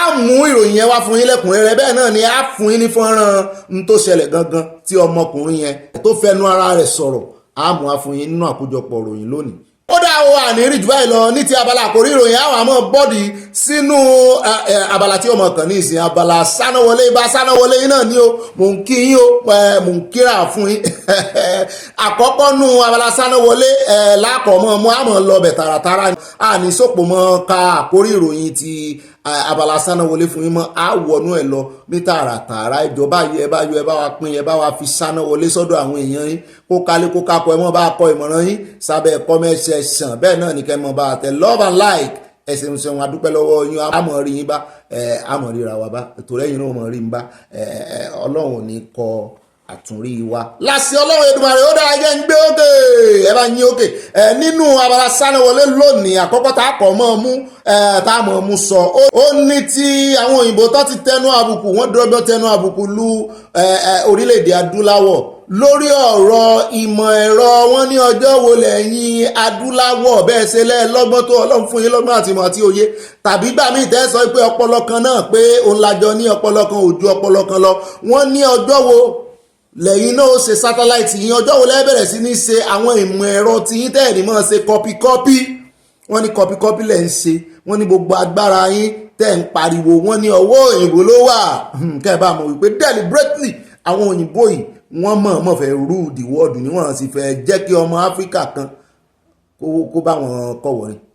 lọ́rọ̀ kan wọ́n ní 116 ìyẹn mẹ́rìndínlọ́gọ́fà sátáláìtì ní àwọn orílẹ̀-èdè Áfíríkà tí wọ́n ti fi ránṣẹ́ sínú space orbit tó ti launch wọ́n ní ẹyọ kan ṣoṣo nínú gbogbo rẹ̀ nínú 116 kò sí ti Nàìjíríà ní 116 o ẹ mọ́ tọ́ra yín. in fact àwọn country àwọn orílẹ̀-èdè tẹ́ lérò pé wọ́n lè ní satellite wọ́n ti launch wọ́n wá ní nínú owó 116 yìí wọ́n ní ẹyọ kan ṣoṣo ló jẹ́ ti original tó jẹ́ pé ọmọ adúláwọ̀ ló ṣe tí ìṣe wípé òyìnbó ló ràn wọ́n lọ́wọ́ ẹ̀sìn wọn pé láìpẹ́ yìí Nàìjíríà náà láwọn fẹ́ ṣe wọ́n rè kó àwọn èèyàn wá láti Russia àti ibo tún nìyẹn náà wọ́n ní wọ́n fẹ́ bá wọn launch ṣùgbọ́n even gan tó fi káti ẹ̀ fi ọ̀rọ̀ satellite ilẹ̀ tó fi mọ́ ọ̀rọ̀ train reluwé tó ń ṣe ẹ rí wípé àwọn China ni wọ́n bá wọn ṣe ní Èkó ṣùgbọ́n àwọn làmátà náà ń fọwọ́ kún wọn wọ́n ní ọjọ́ wo lẹ́yìn fẹ́ dá ṣe nǹkan ìmọ̀ ẹ̀rọ bó tiẹ̀ ṣe báírò bó ṣe ṣàná ẹlẹ́ta nǹkan ìmọ̀ ẹ̀rọ ọjọ́ wo lẹ fẹ́ dá ṣe tiyín tẹ̀ ní kọ́pì tòyìnbó pé báyìí lóyìnbó ṣe ṣe nọ́ọ̀sù báyìí lóyìnbó ṣe ṣe spring tó wà nínú ẹ̀ ẹ jẹ́ káwa náà wá kọ́pì rárá ẹ̀yin náà ẹ lo ọgbọ́n yín kẹ́ ẹ fi gbé tuntun kalẹ̀ tó yàtọ̀ sí tòyìnbó ẹ̀yin náà ṣe aeroplane tó yàtọ̀ sí tòyìnbó tí ó sì máa fò tẹ́ẹ̀sì ní lóró engine tí òyìnbó lò tẹ́ẹ̀ ní lo hypothesis òyìnbó tẹ́ẹ̀ ní lo gbogbo empirical formula wọn làwọn ọmọ Nàìjíríà wá ń wo iye wọn tí ẹ lè dá sọ̀rọ̀ tó wà nílẹ̀ torí eléyìí táwọn òyìnbó ń bọ́n lọ́ǹtì gan kò sí ti Nàìjíríà bẹ́ẹ̀ wọ́n ti postpone ẹ̀ lọ́rọ̀ kan wọ́n wá ní orílẹ̀-èdè ní aláwọ̀ dúdú tó gbégbá orókè ó sì ti lọ́ǹtì satellite ẹ̀ sínú space tó sì jẹ́ wípé dúdú náà ni wọ́n ní Senegal ní o ní pàtẹ́wọ́ Senegal níbi tí wọ́n ti ní youngest president báyìí ó ní youngest president l'Africa ọmọ èké ni president wọn náà dá ṣe láti bẹ̀rẹ̀ dópin àní mo máa wo àwọn ọmọ tọ́lọ́run fún lọ́gbọ́n Nàìjíríà báyìí kì í sì ṣe pọ́lọ́wọ́ fún alọ́gbọ́n àwọn olórí yìí ni wọ́n kọbi ara sí wọn àwọn olórí yìí gan ẹbọ́ mọ́kànlá ni ó ṣe jẹnẹrétọ̀ tó fẹ́ jọ ti mìkànú lọ́jọ́ sí ẹbọ́ mọ́kànlá ló ṣe tí wọ́n tún dúnkùkù lájà àmọ́ tó ń fi àtẹ̀jíṣẹ́ ránṣẹ́ sí páwọn ó pa jẹnẹrétọ̀ tí ò lo epo ó sì ṣàlàyé bó ṣe ṣe kò fi nǹkan kan bò wọ́n láwọn ó pa ohun rèé o àwọn ọmọ tó yẹ kán kó jọ wọ́n ní náwó síbẹ̀ àwọn tí rìnrìn àjò ọdún kan náà máa kówó fún at the end of the day owó wọgbó ẹgbẹ̀lẹ́gbẹ̀ wọ ó rì sómi gbogbo owó tán náà kó wọ́n sì wọ́n kó owó yẹn jẹ àwọn subsidy tó yẹ kán kó síbi oúnjẹ tó yẹ kán kó síbi àwọn ọmọ tí ó ní ọpọlọ nígbà jẹ́ pé àwọn olórí gan tó wà níbi owó lọ́pọlọ lọ́rọ̀ kan wọ́n ní àwọn èèbó ló ṣe fún gbogbo àwọn orílẹ̀-èdè tó kù tó jẹ́ 115 yẹn o wọ́n ní Senegal nìkan ló dá tiẹ̀ sí o Nàìjíríà ò tiẹ̀ ní kankan tiẹ̀ ìdí nìyí tí yóò ṣe ṣòro gidi fún orílẹ̀-èdè Áfíríkà láti gba òmìnira pátápátá porogodo lọ́wọ́ àwọn aláwọ̀ funfun satellite tẹ̀wọ̀n yẹn wọ́n máa ń lò fóríṣiríṣi nǹkan àṣírí ló sì pọ̀ jù nù rẹ̀ ebi gbà kan ni ìyá wa náà testify sí táà mọ́ rí satellite kan nígbà táwọn kékeré ó dàbí star ni ṣùgbọ́n ìmọ̀ ń ṣẹ́jú díẹ̀ díẹ̀ ní tiẹ̀ báyìí ó wá tún mọ́lẹ̀ ju star lọ ó tún súnmọ́lé ayé ju star lọ ju rawọ̀ satellite ni wọ́n láwọn USA ló gbìngbà náà tó fi ń sọ Babangida àbí oríṣiríṣi lásàgbọ̀ satellite tẹ́ tún wò yẹn wọ́n fi ń ṣe iṣẹ́ ìwádìí ìgbà míì wọ́n fi ń wo wẹ́dà bójò bàárọ̀ gbogbo pé wọ́n forecast yẹn tẹ́ rò pé bóyá àwọn kan ni wọ́n ń ṣe magician kọ́ ara iṣẹ́ tí satellite ń ṣe nìyẹn global warming tó ń pariwo lé lórí ara iṣẹ́ tí satellite ń ṣe nìyẹn wọ́n tún fi ń ju àdó olóró náà wọ́n lè launch àdó olóró láti inú satellite gbogbo ayé ló ti wá ń gbóríyìn fún Senegal báyìí o Nàìjíríà bó tiẹ̀ mọ́ dárúkọ rẹ̀ wọn wọn believe ẹ̀ bá ti ní identity tí ò tiẹ̀ ṣe orílẹ̀-èdè tí ò ní language èdè yín dà Nàìjíríà èdè yín dà orílẹ̀-èdè tí ò ní language ni ò ní ara ń tá a fi ń sọ pé òmìnira tààràtààrà fún àwọn elédè tí èdè wọn jọra wọn òun ló máa ṣiṣẹ́ àní kò ní síṣòro àní wọn ní jà ṣùgbọ́n wọ́n fèdè wọn jà wọ́n fèdè wọn parí ìjà ẹjẹ́ akó ń bẹ̀rù járe ẹjẹ́ abọ́ sí ibi kan tí Nàìjíríà ti ẹ̀ lọ́ǹtì nígbà kan wọ́n náà wà tí ó sọnù bàtí ìsá àwọn náà lọ́ǹtì ẹ̀ wọ́n mọ̀ bí tán máa wá sí kálá àwọn náà lọ́ǹtì ẹ̀ àwọn náà ṣe gbogbo ẹ̀ ní ṣe bí wọ́n máa mọ̀ bí tán máa wá sí ẹ wo ẹjẹ́ àkóńbẹ̀wọ̀n ẹjẹ́ wọnú ìròyìn sánáwọlé mi lọ kò yẹ ká máa pẹ́ lórí ìròyìn sánáwọlé. lára ìròyìn sánáwọlé láti gbọ́ tí ìkan náà àwọn sínétọ̀ náà tó kú ní 20 seconds lẹ́yìn ìgbà tó parí àdúrà tán. wọ́n ní gbogbo ẹbí àti ará àti àwọn ìjọ Baptist Church ní Garki l'Abuja gbogbo wọn ni wọ́n ti ń ṣẹlẹ́dẹ̀ lẹ́yìn sẹ́nétọ̀ Jonathan Singwana tó kú ní ọjọ́ kẹta ní oṣù kẹwàá tá a wà yìí lẹ́yìn tó ṣe ọjọ́ bíi 70 ọdún tán 78th birthday. wọ́n ló ṣe prayer tán kò tiẹ̀ tó 1 minute wọ́n lòun ló gbẹ́mí mì. bẹ́ẹ̀ náà nìkan lára ọmọ rẹ̀ ó ṣèjẹ́rí o Kabir lórúkọ rẹ̀ ń jẹ́ ó lóun fẹ́ ṣe testimony mo ní kí ló dé tí ò gba choosing lọ kórè sí testimony ṣùgbọ́n testimony ẹ̀ náà ó kílẹ̀ díẹ̀ ó ní òun pe Reverend Tom torí oúnjẹ bẹ́ẹ̀ ni pé Kristẹni ni ó lóun pe Reverend àwọn wípé kó jẹ́ káwọn pàdé ní ọsibítù nítorí pé òun wòye wípé bàbá ìdíje ń ṣe nǹkan ò fẹ́ fararọ. ó ní lẹ́yìn ìgbà náà ni Reverend Tom tí wọ́n síwájú àwọn nínú àdúrà ìgbàlà àti ìdáríjì bóyá bàbá ti mọ̀ pé ọlọ́jọ́ ti dé. wọ́n ní kò pé 20 seconds náà gbàdúrà tán ni bàbá papòdà pé inú òun dùn pé bàbá ń rọrùn wọ̀ tá ń dọ̀rùn rí. ó dáa yóò sojú gbogbo wa ṣùgbọ́n a dúpẹ́ lọ́wọ́ Ọlọ́run wípé ẹ̀yin bàbá dá wọn fọmọ́ lẹ̀ wọ́n sì fi ìyàwó lẹ̀ wọ́n fi àwọn dúkìá lẹ̀ o. ṣùgbọ́n lọ́rọ̀ kan ọmọ Nàìjíríà wọn ní yé mọ́ sọ̀rọ̀ wọ́n ti ń sọ̀rọ̀ wọ́n ní ìdájọ́ Ọlọ́run ló dé mo ní èmi ò mọ̀ bóyá ìdájọ́ Ọlọ́run ló dé bóyá kì í ṣe ìdájọ́ Ọlọ́run mo ní èmi ò mọ̀. ó dá òròyìn tí wọ́n tẹ̀lé nínú abala sánáwọlé òun láti gbọ́ wípé ìkan lára àwọn ajìjàgbara Dry Nation torí àwọn oníròyìn tí ń gbègbèkúgbè Dry Nation ni kò sí lára Yorùbá Nation àwọn Dry Nation àwọn tìyà kukute la gbọ́ pé ìkànnù wọn tórúkọ rẹ̀ ń jẹ́ Adéjùmọ̀ Lateef ló ti kú sí àhámọ́ tí wọ́n fi sí látìgbà tí wọ́n ti rèé kọlu State House Ìbàdàn tán náà fẹ́ gba ìjọba o. àwa náà wá ń bá a kẹ́dùn torí ẹlẹ́ran ara lòun náà wípé kọ́lọ́njọ́ kó fọ̀run kẹ́ ìjàgbara làwọn náà láwọn ń jà ṣùgbọ́n ẹni tó kó wọn jìjàgbara ó tàṣì àgẹ̀rẹ̀ kúrò lẹ́yìn wọn rí èèyàn gidi tẹ̀lé àwọn yòókù wà ń bẹ̀ nísìn wọn rí èèyàn gbà wọn lẹ̀ tó sì jẹ́ wípé wọ́n ń retí ọjọ́ tó máa dájọ́ wọn ṣùgbọ́n wọ́n nìkan ti kúnnú wọn o. àwo wà nítorí wípé ó ṣe káwa mọ̀ fi irọ́ àbá ìfikú yọ̀yàn bíi kọ́lọ́njọ́ kó bá wa tẹ̀ sí afẹ́fẹ́ rere ṣùgbọ́n mo gbé ìròyìn láti fi ṣe àtúnṣe sí gbogbo ohun tí àwọn iléèwé ìròyìn ń gbé kò yé wọn ni ajìjàgbara Dry Nation kì í ṣe ti Yorùbá Nation ẹ mọ̀ là á Democratic Republic of Yorùbá ó ní wọ́n fi fọ́ọ̀mù acronym dry ọ̀nà mọ̀ tó ń dry lọ́dọ̀ wọn so ẹjọ́ gbogbo ẹ̀yin tẹ́ bá ń pín ẹ mọ̀ bọ̀ pín headings yẹn eléyìí ni ẹ pín eléyìí ló correct. bẹ́ẹ̀ náà ni eléyìí tó fẹ́ jọrú ẹ̀ lára àwọn gbajúgbajà òṣèré ìtàgé òṣèré fíìmù Yorùbá ní Nàìjíríà tí gbogbo ayé mọ̀ sí Bobrisky wọ́n ní òun ni ó kú lẹ́yìn oṣù mẹ́ta tí kókó kan yọ sí níbi ẹsẹ̀ tó sì ń ṣe omi tó pọ̀ tí ò san. wọ́n ní àwọn kan ń gbé ìròyìn bọ́ọ̀lù gíkiri wípé ṣe ni kò lè gbápá kò lè gbẹ́sẹ̀ wọ́n ní rárá o. wọ́n ní kò ṣe ju oṣù mẹ́ta lọ tí àìsàn yìí fi kọlu bàbá yìí tí wọ́n fi jọ́ lọ́hùn ní pé kọ́lọ́ ń jọ́ o kó bá wa tẹ́ Bobrisky sí afẹ́fẹ́ rere iwájú tó dojúkọ kó mọ́ bàjẹ́ ẹ̀yìn tán fílẹ̀ náà kó mọ́ dàwó kó bá wa tún ilé àti ọ̀nà wọn ṣe kó sì bá wa rẹ àwọn ẹbí wọn lẹ́kún kó bá wa dá ayọ̀ padà sínú ẹbí wọn o àní firú ẹ̀gbá o láṣẹ Ọlọ́run Èdùmàrè lórí ìkànnì àní kúkú ọ̀wọ̀wọ̀ o.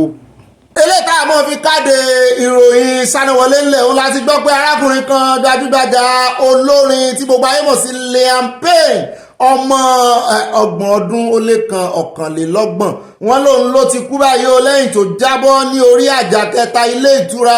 gbajúgbajà akọrin ilẹ̀ Gẹ̀ẹ́sì Liam Payne ti jáde láyé lẹ́ni ọdún 21 ó kéré jọjọ o.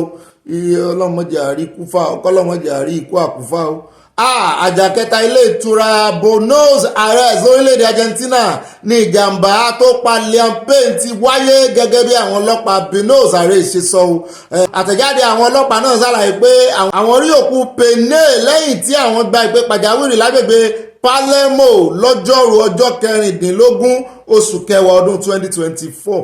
Wọ́n ní ìpè táwọn kọ́kọ́ gbà ní pé ọkùnrin kan tó ṣeéṣe kó ti mu oògùn olóró tàbí kó ti mu ọtí yó pé ó wà nínú òtẹ́ẹ̀lì àwọn. Nígbà tí àwọn débẹ̀ ni wọ́n gbọ́ pé ariwo ńlá kan tún ti sọ lápá abìkan o. Kò pẹ́ sígbà náà làwọn rí òkú Liam Payne. Ẹsẹ̀kẹsẹ̀ ni ìwádìí ọlọ́pàá bẹ̀rẹ̀ o. Kí ló pa á sán tí jábọ́ ni? Sómú oògùn olóró ni?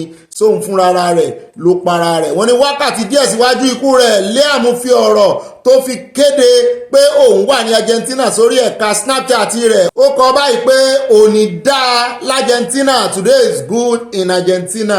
At Argentina ló gbàre ọ̀run alákejì.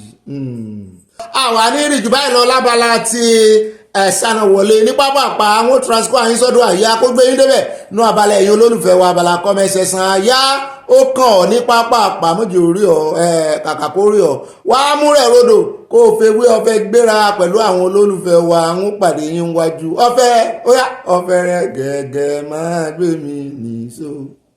Ó kí yín káàbọ̀ sínú ìpàdé ọlọ́mọ̀lú inú abala ti comment section lónìí ẹ jẹ́ wa mọ́ gbé yín débẹ̀ nǹkan ìjèjì at Princess Robinson wọ́n ní ìrònú kòkò ló máa pa gbogbo ajá àwọn ènìyàn ìkà láàrin àwùjọ wa láṣẹ Èdùmàrè ẹlẹ́dàá àwa ọmọ ìlú ńlá olómìnira Yorùbá nation àṣẹ Olódùmarè látọ̀run wá gùn títí láéláé nípa àṣẹ ìtọ́ni ìrọ̀rùn Olódùmarè ẹlẹ́dàá àwa ojúlówó ọmọlúàbí ọmọ Yorùbá àtàtà káàkiri àgbáyé àṣẹ mo gbádùn àdúrà yẹn ó yàtọ̀ sí eléyìí tá a mọ́ gbà ní Christian àti Muslim mo gbádùn àdúrà Yorùbá yẹn ó jinlẹ̀.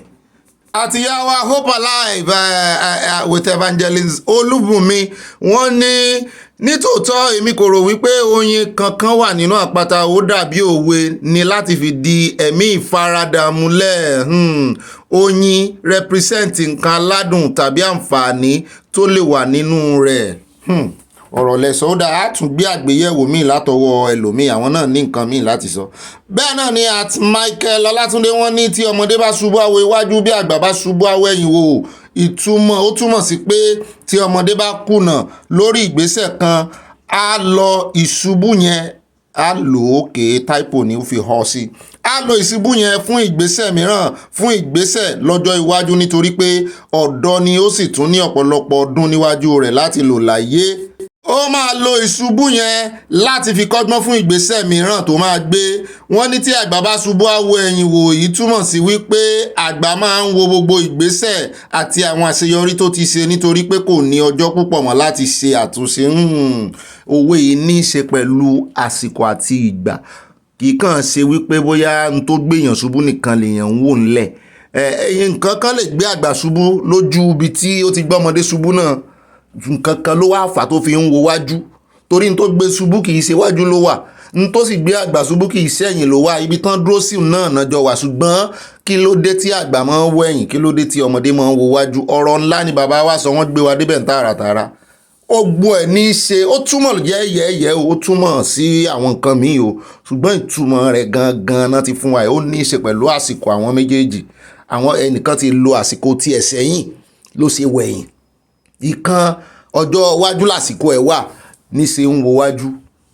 Mo lérò pé mo gbé yín débẹ̀ àwọn eléyìí gan ṣàlàyé ẹ̀ dáadáa mo summarize ẹ̀ dáadáa inú mi sì dùn.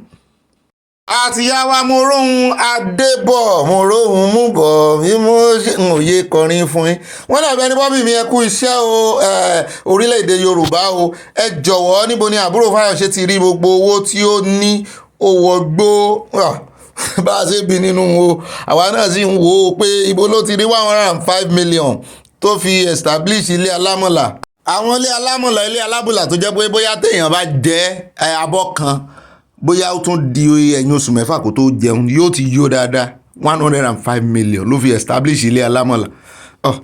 Nàìjíríà náà ti lè mọ́ sí báwọn léèyàn kó jáde tó lòun ní iye owó yẹn tán ní bí ibo ló ti rí owó ìpínlẹ̀ ẹ̀gbọ́n rẹ̀ tí wọ́n kó jẹ nígbà tí ẹ̀gbọ́n rẹ̀ ń ṣe gómìnà ẹ̀yin lẹ sọ fẹ́ o kì í ṣe mi o èmi ò mọ̀ sí o ilé tí a fi tọ́ ọmọ ìrì ní òwò òwe ńlá ọ̀pọ̀lọpọ̀ ọmọ tó mọ òwe yìí o wọ́n máa ń rò pé ilé tá a fi tọ́ ọmọ tá a fi educate ọmọ irọ́ o ilé tá a fi tọ́ ìtọ́ tá a fi tọ́ ọmọ ìrì ní òwò ìtumọ̀ ìtọ́ ni wípé kì í ṣe pé èèyàn ò mọ̀ tutọ́ sínú símẹ́ǹtì o ilé téèyàn bá fi ẹnu tó fi ẹnu mọ ìrì ní òwò irọ́ ló bá ń bẹ.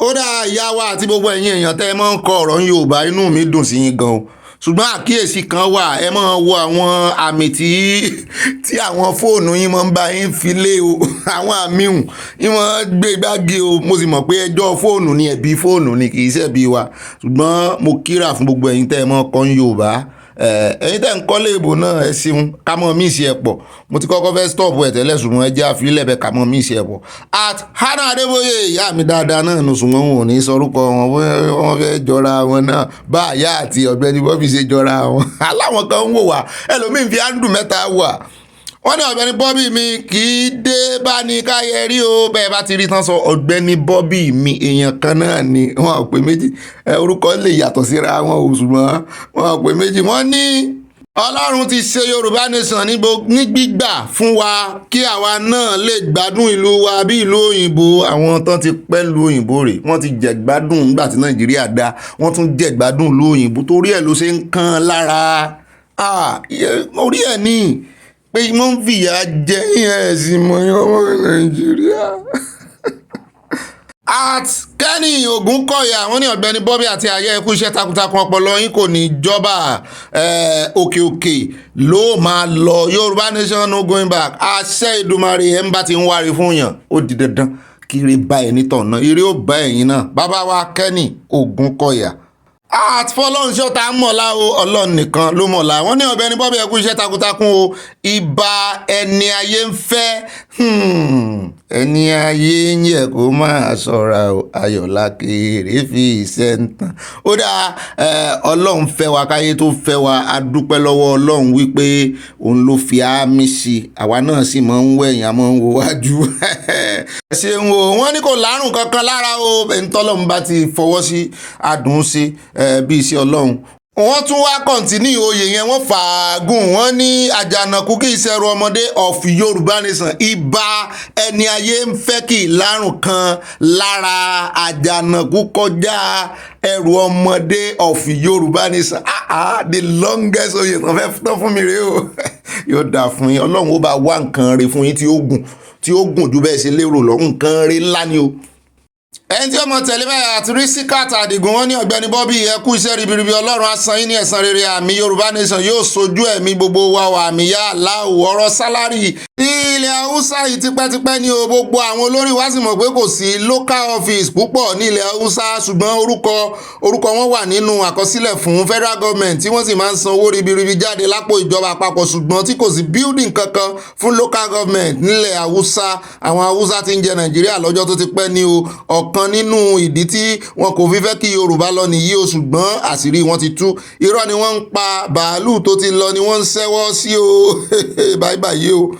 Yorùbá nation ti dé ìrònú ìkòkò ni yóò pàgẹ́ àwọn Yorùbá nation yóò bá wa ní ayọ̀ àti àlàáfíà ara o mashallah àmì ibà kéde Yorùbá nation Kẹ́mi Ọláògùn o àṣẹ wà ẹ̀ṣẹ̀ ogun díẹ̀ ṣùgbọ́n mo rọ́jú kà tán yóò dáa fún mi torí mo mọ̀ pé táìmù lẹ́yìn náà ló tẹ́ fi kọ́ mo sì mo gbọ́dọ̀ fún yín táìmù torí wọ́n wo fídíò ìtàn torí ẹ̀ náà ṣe sọ pé kásùnre o from UK salam ẹ ṣeun ó dá àwọn eléyìí tí ó mọ̀ tẹ̀lé báyìí ni Minanoy wọ́n ní good evening sir how is your work today sir Dad Bobby you are well done Baba Falana dey play o I love you Dad Bobby ẹ ṣeun o wọ́n tún bá wa kóòtì ibi tó ti sọ 6.26 ẹ ṣe wọ́n kóòtì 12.22 àwọn tó ń wò tán rí yóò dáa fún yín òní wáyé tí I love you too. bẹ́ẹ̀ náà ni àti MBJ wọ́n ní can this given 20 million people solve the problems in Nigeria? It's very clear they don't understand it again kò yé wọn mọ́ it's obvious they are not in the know mo dán ló ń bá wọn ẹ ṣe bàbá wọn MBJ. bẹ́ẹ̀ náà ni àti Yusuf Fade wọ́n ní Falana gave the same opportunity to VDM to apologize and retract what he said but he refused to do so. ebi bobrisky náà ti refuse láti retract báyìí. ká mọ̀ wo ibi tí yóò já sí kódòdó sàlékè ní tiwa. At Modina Solomon wọ́n ní oh my God subhanallah ọlọ́run wa o inú òkun lẹ máa wà títí di 2027 gbogbo ẹni all the above bàbá Tinubu tó sọ pé àwọn ò ní jẹ́ káwọn Nàìjíríà sanwó estimated bill mọ́ nọ́mbà wí. At Títílọlá Adéẹ̀kọ́ wọ́n ní Ọ̀gbẹ́ni Bobby ẹkú iṣẹ́ takuntakun kò ní rẹ̀yìn lórúkọ Jésù àmì o àwùjọ dé ilẹ̀ ìlérí Yorùbá nation láìpẹ́ ìbàlẹ̀ téńté láṣẹ Ọlọ́run á lè téńté débẹ̀ ni. Wọ́n ní ọ̀rọ̀ Nàìjíríà ti kọ sísọ àwọn ọ̀bàyéjẹ́ ìka ènìyàn ti jẹ Nàìjíríà run o ó ti tán fún ìlú yẹn o mo wá ń bi wọ́n mo mọ̀ọ́mọ̀ ni mo ní ṣé wípé ó ti tán fún Nàìjíríà pátápátá porogodo ó dáa ẹni tí ó mọ̀ tẹ̀lé báyìí ni at Shem Logan wọ́n ní it's glaring that Tinubu had no economical blueprint for the country before taking over the mantle of power from Buhari. He only wanted to be in the history of Nigeria as a president. Ó sì ti wá débẹ̀ nísìn sí ó yẹ kó fáwọn Yorùbá nìsan wa àbí kílẹ̀ lérò sí ó yẹ kó fún wa. Ó dára ẹni tí ó mọ̀ tẹ̀lé báyìí ó ní at mola at 7885 wọ́n ní Ọ̀gbẹ́ni Bobby àti ayé ẹ̀kú iṣẹ́ takuntakun in fact mo ń gbádùn yín gidigidi ni èmi náà ń gbádùn yín àjọ ń gbádùn ara wa ni ẹja mọ̀ gbádùn ara wa ń so. At Olóriyeye Oge wọ́n ní èmi lọ́kàn fada sọ pé nobody will ever pay estimated bill again and if he fails on his word people should not vote for him 2027. My question is who voted for him in 2023? Allegedly Naim Cash put am for throne. Naim Cash put am for throne. Okay, wọ́n ti use pidgin. Ẹ wo mo láì bẹ́ẹ̀ ṣe fi allegedly sí yẹn mo kà loudly. Ó dá ń sẹ́yìn gẹ́gẹ́ bí èdè ọmọ rẹ̀ kó at Amoril ló kú wọn ní in the UK suspended sentence simply mean the offender is not subject to immediate custodial sentence, that is going straight to prison from court. But if the convicted offender, they must have agreed to a plea bargain to be given the privileged opportunity commit any further offense or crime within the stipulated period of time, they will be sent to prison and serve both the original sentence and the new sentence imposed by magistrates court. In the UK criminal court system, you don't get suspended sentence. In our culture, it simply means ọmọ mi mo fà ọ́ létí má ṣe rú ẹ̀ mọ́. Àmọ́ London UK ṣé o àwọn yànnà náà fún wa dáadáa ń tán sọ́ńbẹ̀ náà ni wípé wọ́n mọ̀ fi fàyàn létí ní èmi ni mo béèrè ìbéèrè lánàá lórí ti grandma tán ní oore fi owó company tó ti ń ṣe treasurer oore fi ta tẹ́tẹ́ £115,000 wọ́n wá sọ wọ́n ní wọ́n fún ní suspension sentence mo wá béèrè òun náà wá yànnà náà fún wa àwọn nìkan kọ́ náà sọ àwọn èèyàn náà ṣàlàyé ẹ̀ wọ́n ní wọ́n kàn fi fà létí ni pé ṣùgbọ́n tó bá tún wá dárú ẹ̀ṣẹ̀ yẹn láàrin táìmù tán suspend ẹ̀ yẹn pé yóò rè sáàfù gbogbo táàmù rẹ̀ straight forward abájọ táwọn ilé iṣẹ́ yẹn fi ń kéwó là pé kí ló dé ta ní ìwà bá sanwó nígbà tẹ́ bá suspend ẹ̀ tẹ́lẹ̀ fi adúrú £115,000 fàyàn létí. Ó dá o at Riskat Adigun wọ́n ní Ọ̀gbẹ́ni Bobby ìròyìn yín ń dùn ó ń dùn wá nínú gan ni o Ọlọ́run á dùn yín nínú dalẹ̀ gbèrègbèrè àmì o gbẹ̀rẹ̀gbẹ̀rẹ̀ fi hẹ́ sí ni ẹ mọ̀ bínú much love ibà létéńté àjọ létéńté wọnú ògbó ni.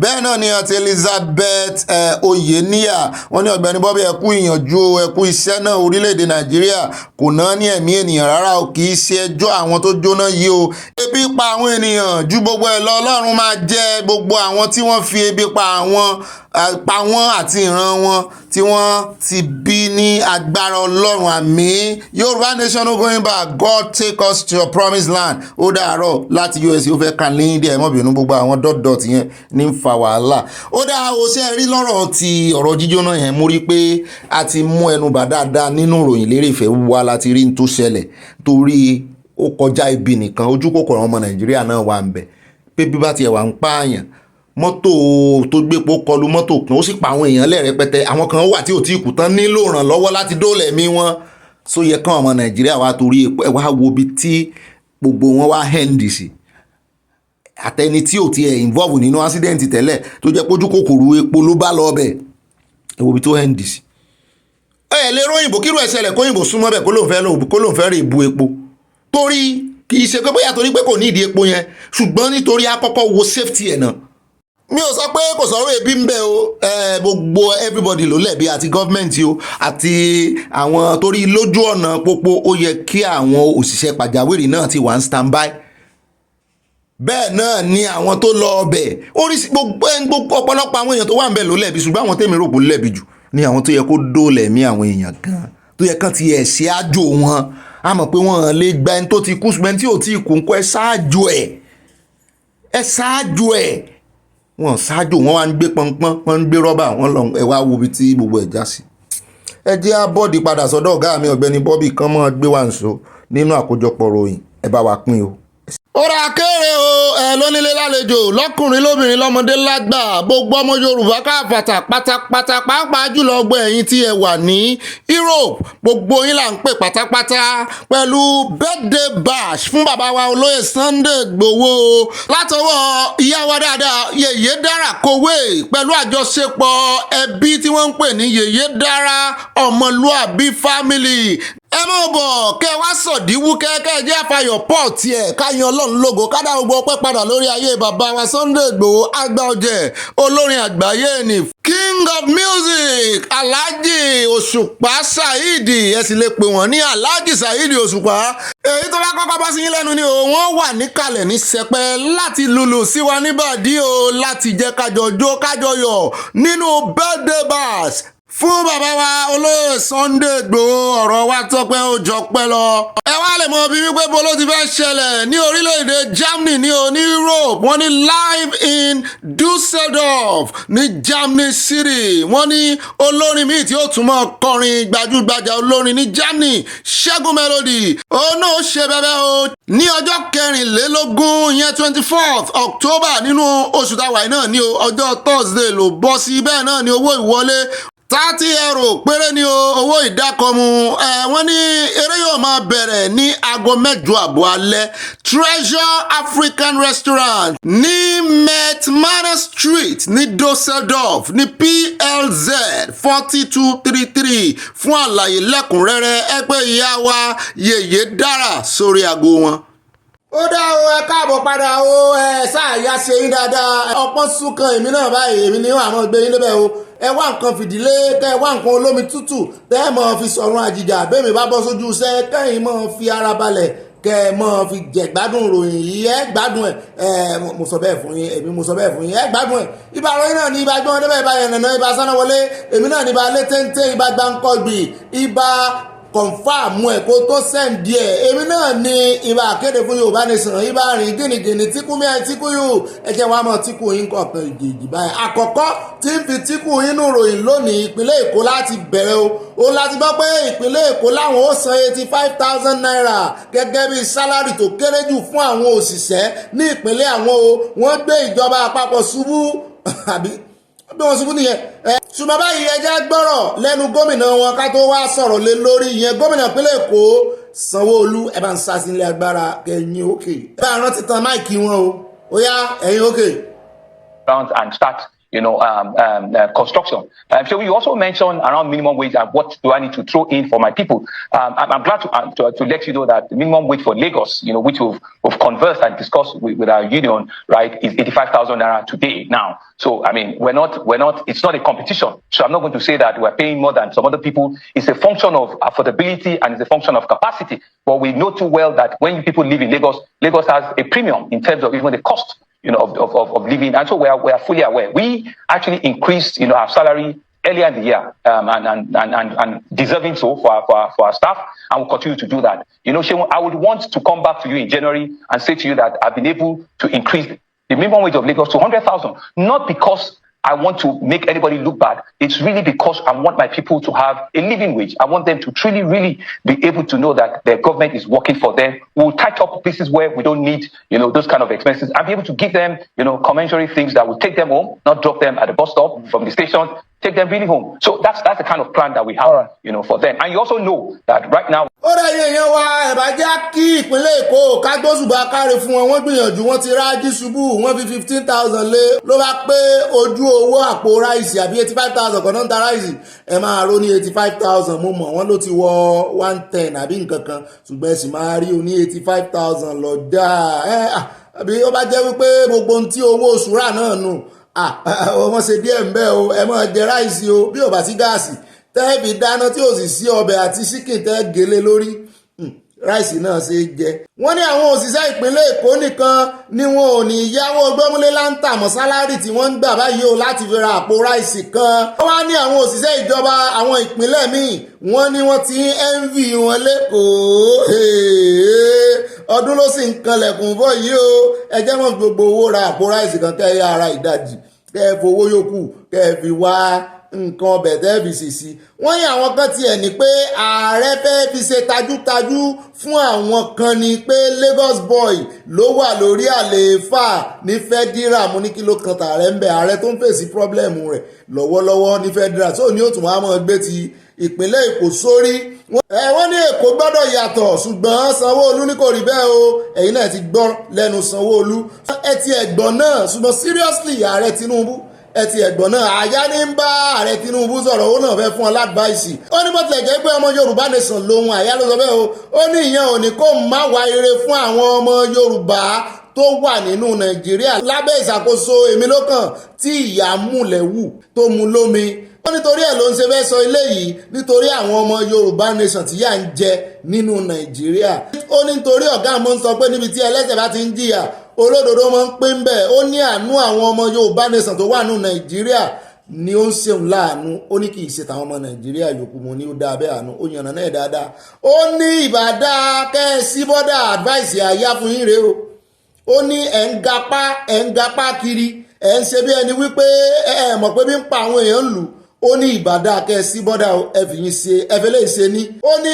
kẹ́ẹ̀tì ẹ̀kọ́ kọ́kọ́ ń jẹ wọnú ìlú náà ní oúnjẹ láwọn àgbẹ̀ tó lè gbin àwọn kinní ẹ jẹ́ kó wọlé láti ibi tó ti ń bọ̀ ó bá sì jẹ́ pé yín náà ó mọ̀ kó wọlé látòkè òkun fúnra yín ni tẹ́ẹ̀nì mọ̀ jẹ́ wọlé torí pé ẹ̀fẹ̀ sí bọ́dà bóyá nítorí àwọn agbésùnmọ̀mí àbí nǹkan kan ó ní ìdá bẹ́ẹ̀ ó ní ẹ kó oúnjẹ wọlé lọ́pọ̀ kẹ́ ẹ subsidize oúnjẹ ẹ yọ duty kúrò lórí oúnjẹ custom duty lórí gbogbo ntẹ́nu ń jẹ lẹ́yìn náà ó ní kẹ́ ẹ subsidize industry gbogbo tẹ́nu ń jẹ ẹ jẹ́ káwọn èèyàn jẹun kan yó ẹ má sọ di ìgbà tẹ́ ẹ bá fẹ́ wá ojú rere àwọn ọmọ Nàìjíríà láti dìbò fún yín lẹ́lẹ́ẹ̀kejì ní 2027 ẹ̀ńtẹ́bí bá pa tó ti kú ó lẹ́sẹ̀ ráwọn èèyàn tó pọ̀ tí ó dìbò fún yín wọ́n ní ẹ ti lulẹ̀ tẹ́ ẹ̀ bá mọ́ o lórí ọ̀rọ̀ bẹ́ẹ̀ ṣe ń febi pa àwọn èèyàn sáàyà wíire àbí òwíire òwìrè òdà ò ní báyìí ká tó kú òlẹ́kọ̀ọ́ ẹjẹ́ àtàrà ṣàṣà ká dé ibi ìfilọ́lẹ̀ red line railway wọ́n ṣèlérí wọn musẹ̀ wá ń jọ bí ẹni pé Èkó nìkan ní ń dàgbà nínú gbogbo ìpínlẹ̀ àwọn yòókù wọ́n ń ra mọ́lẹ̀ bí aràrà ẹ bá ń tẹ̀ sí ilé agbára ẹjẹ́ àwo ọ̀rọ̀ red line blue line ti wà yìí ti ń ṣiṣẹ́ red line lélẹ́yìí ẹjẹ́ agbósùnbà kárì fún wọn bó ti ẹ̀ jẹ́ wípé bá a bá túṣu désàlẹ̀ kòkò owó tán náà fi ṣe ká fi ẹnu adákẹ́ ṣùgbọ́n sáré nǹkan kan wò lójú nílẹ̀ Yorùbá torí pé ó jẹ́lẹ̀ Yorùbá ni o kì í sáwọn ìròyìn pé bóyá kìíní o àwa ò torí federal government Nàìjíríà gbé ìròyìn Èkó torí pé Èkó jẹ́ ilẹ̀ Yorùbá gbogbo ìpínlẹ̀ tó bá sì ti wà nínú ilẹ̀ Yorùbá nìsan ni wọ́n automatically wọ́n ọ̀rọ̀ ògùn ẹ̀sìn ó dá o ẹ bá ń tẹ̀sílẹ̀ bára ká wo gbogbo ọlá tá a mọ̀ jẹ lọ́jọ́ iwájú nínú Yorùbá nìsan nínú Èkó àwa lẹ́ ń ṣe lẹ́ẹ̀dẹ́ ẹ bá ń tẹ̀sí oje ẹ fojú Yorùbá nìsan wò. Public transportation issues in Lagos is an experience that we believe will reduce journey time for our citizens. It's an experience that we believe will ease connectivity, and you can see the train is moving again. It's still going to Agege, it's going to Iju before it gets to Agbado.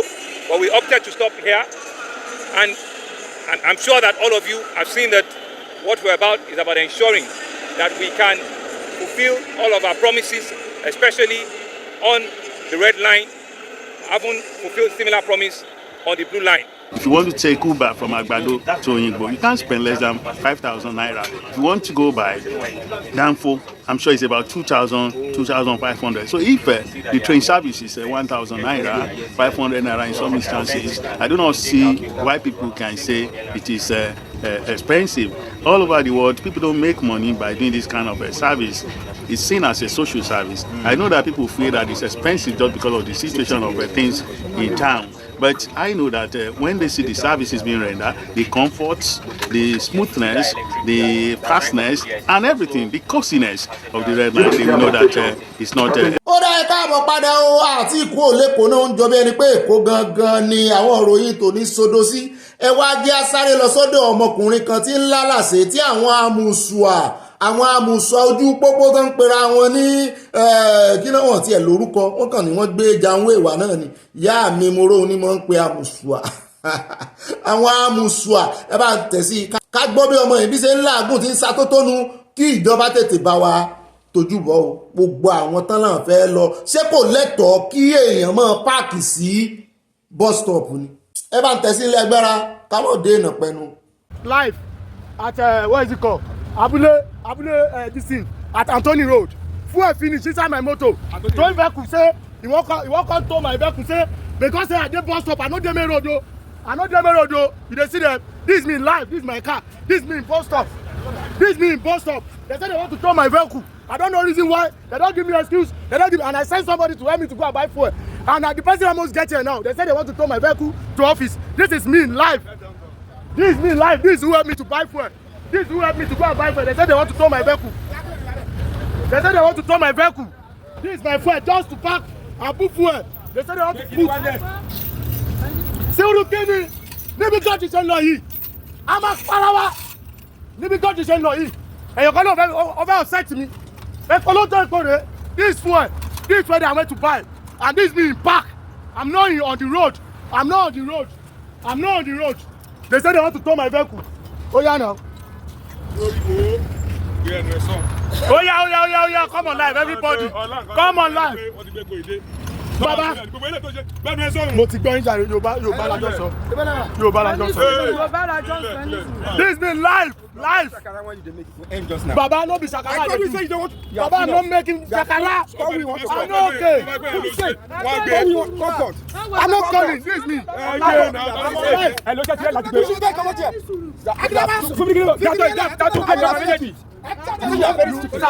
plate number. So where, sir? To where, sir? This is live. I'm on live. You see what is going on, Nigeria? See what is going on. See what is going on, Nigeria. This is my fuel. They want to remove my plate number. Why can't your plate number go? Why can't your? How will you remove my plate number?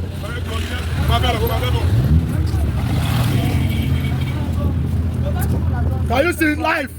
Can you see? Ẹgbẹ́ fún mi plate number mi. Ẹgbẹ́ fún mi plate number mi.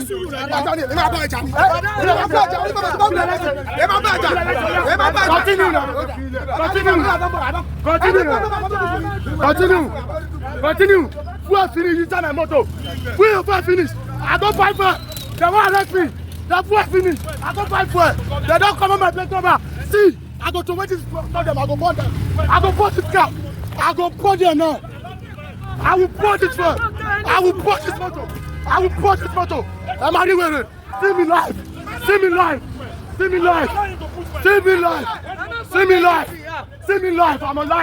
I'm alive. You give me my plate number. Give me my plate number.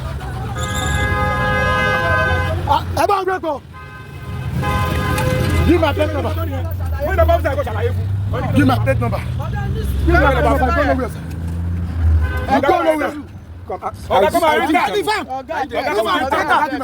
enter. Give my plate number.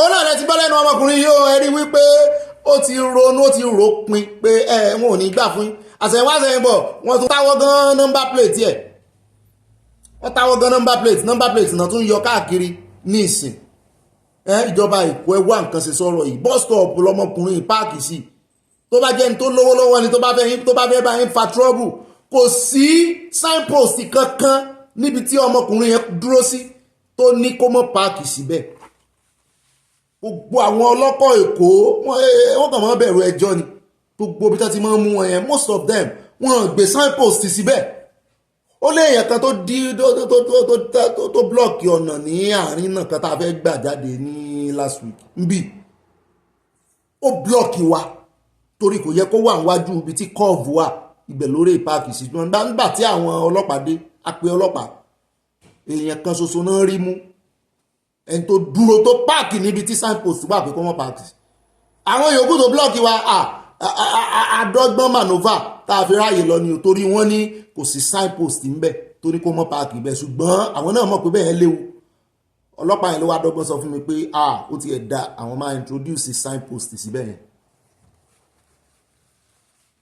so signpost ti dà níbi tí ọmọkùnrin yẹn páàkì sí pé kò gbọdọ̀ páàkì síbẹ̀ ibẹ̀ yẹn tó wá jẹ́ bus stop ẹ̀ rí wípé covert kan wà ńbẹ̀ tán fi dá ìkà làwọn ará bí ẹni tí ò bá mọ ráìtì ẹ̀ wọ́n á yan jẹ́ tààràtààrà bí wèrè ara wọn ṣe máa ń ṣe nìyẹn o I'm sorry to use that language bọ́n ṣe máa ń ṣe nìyẹn pápá àpàtó bá páàkì kékeré báyìí wọ́n ti gbé mọ́tò wá ẹ ṣe fa ìlà táwọn èèyàn gbọ́dọ̀ páàkì sí káwọn èèyàn mọ ibi téèyàn gbọ́dọ̀ ti fi ṣe 2 lane parking tàbí 1 lane parking kò sí títì táwọn kì í páàkì sí àfojú main road gangan náà gbọ́dọ̀ páàkì sí ṣùgbọ́n títì àgbòlé títì àárín ilé ọmọ páàkì ibẹ̀ ẹ sì falà ebe Èkó láwọn fẹ́ bẹ̀rẹ̀ fífàlà ńgbà kan eléyìí ò bójúmu lẹ́kọ̀ọ́ ọmọ yẹn ò gbọ́dọ̀ làlàsí onínú kò sépo ìtìyà jẹ́ tó tún wépo lọ abájọ tárákùnrin kan fi sọ wípé àwọn ọmọ Nàìjíríà wọ́n ní patience wọ́n ní sùúrù eléyìí àtagídí bolẹ̀ ẹjẹ́ àkó ń bẹ̀ jàre kábọ́ọ̀dì sọ́dọ̀ ẹni tó ní àwọn ọmọ Nàìjíríà ní patience mi ò mọ̀rú patience tó náà ní o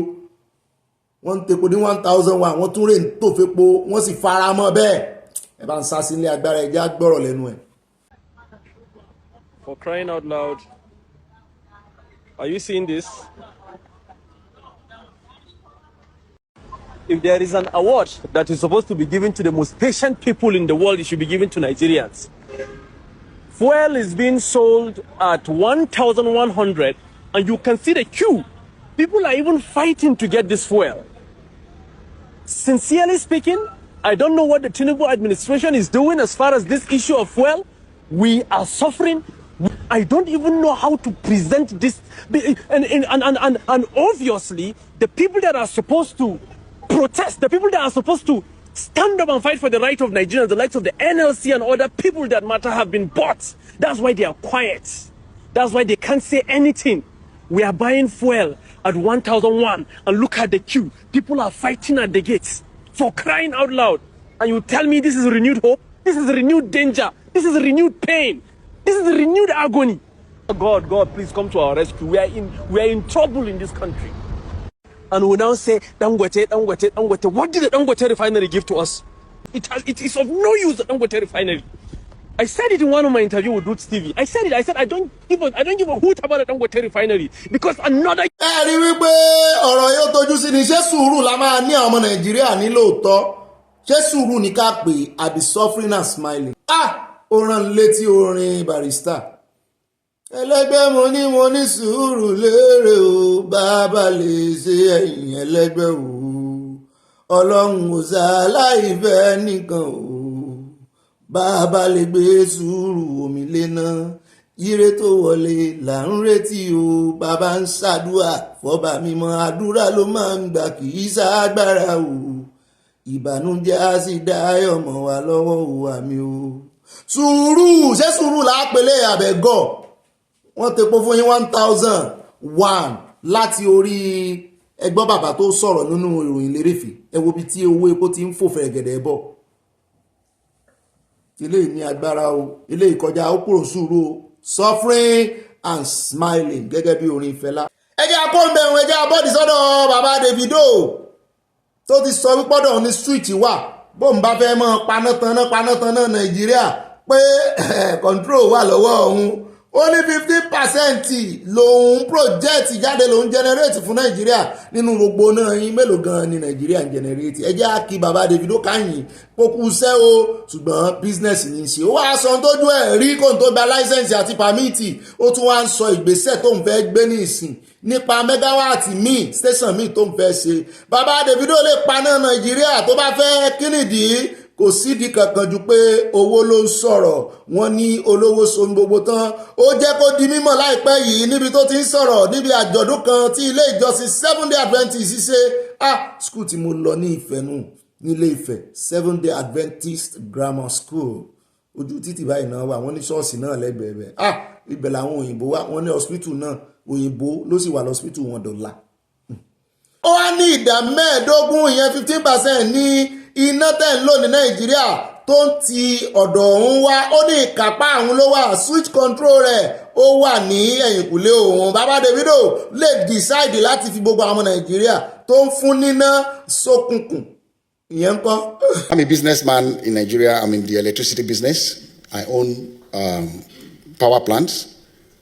I generate presently about 15% of the electricity need for Nigeria. I have Chinese engineering companies that work for me. I'm building, almost completed by January, by the grace of God, my new power plant that will be the biggest thermal plant in Nigeria. It's a 1,250 megawatts power plant will become operational in January. But during the course of the design and getting all the permits, we ran into difficult government officials. For environmental reasons, our permit was denied. The particular government official that I held a meeting with told me to my face that your project will never see the light of day. But while he was saying that, I was saying in my mind that this guy is talking as if he's God. And because we are not God, I couldn't say it out, but I was saying it in my mind that God, listen to him. Because he's not God, whatever he's saying is null and void. I'm not going to be worried about it. So I left, disappointed of course, and I told my Chinese friend that, look, unfortunately, we have these difficulties. And it seems that it's going to be a while before we can get this going again. Meanwhile, it's a 1,250 megawatts power plant. Price tag is about $2 billion. So it's not small money. So in the process, a lot of money has already gone into design and the preliminaries before we got to the stage where we must have the environmental permit before we can break ground. So my Chinese friend said, what are we going to do now? This is very serious because the Afro-Exim Bank of China was involved. And that might have meant bankruptcy for him, for his company, because they have invested so much with me in this. So I told him not to worry, that everything's going to be all right. And he said that he's worried. Do you know somebody that can take you to the president or to speak to someone? I said, don't worry about it. That everything was going to be okay. And he said, are you sure? I said, no, I'm not going to do this on this. I'm coming to see you. It seems that you found a solution, so I'm coming to see you. So while on his way, I got on my knees and I prayed about it. And I asked God to make all things well. And so when my friend came to me face to face, said that, yes, Mr. Chairman, he called me Mr. Chairman. Mr. Chairman, so what is the solution about this? It seems you are not worried. I said, I'm not worried because I've prayed about it. And God is going to make it right. My friend became very upset with me. He said, God cannot do this. This is not about God now. This is not about your church. Please, Mr. Chairman, put this aside. We are talking serious issues now. And I said, that is the only way I know to go about it. On the Sabbath, it was like on Thursday, Friday I prayed about it. On Sabbath, I prayed as I always do and presented this issue before God Almighty. And I challenged God and I said, God, see, my friend said you cannot do this. So please show up. Not only to convince my Chinese friend, but also the government official that is trying to block us. Let him know that you are God Almighty and there's none like you. So I continued to pray about it. The following week, on a Wednesday, I got a call from the Ministry of Power that I should come to the minister's office. So I went and I was handed over my permit. Amen.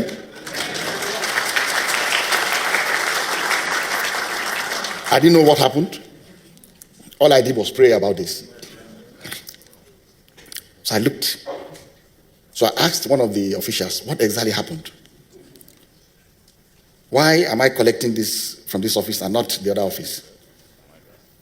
And the person told me that the particular government official that wanted to block us took ill, and he was flown to Germany for treatment.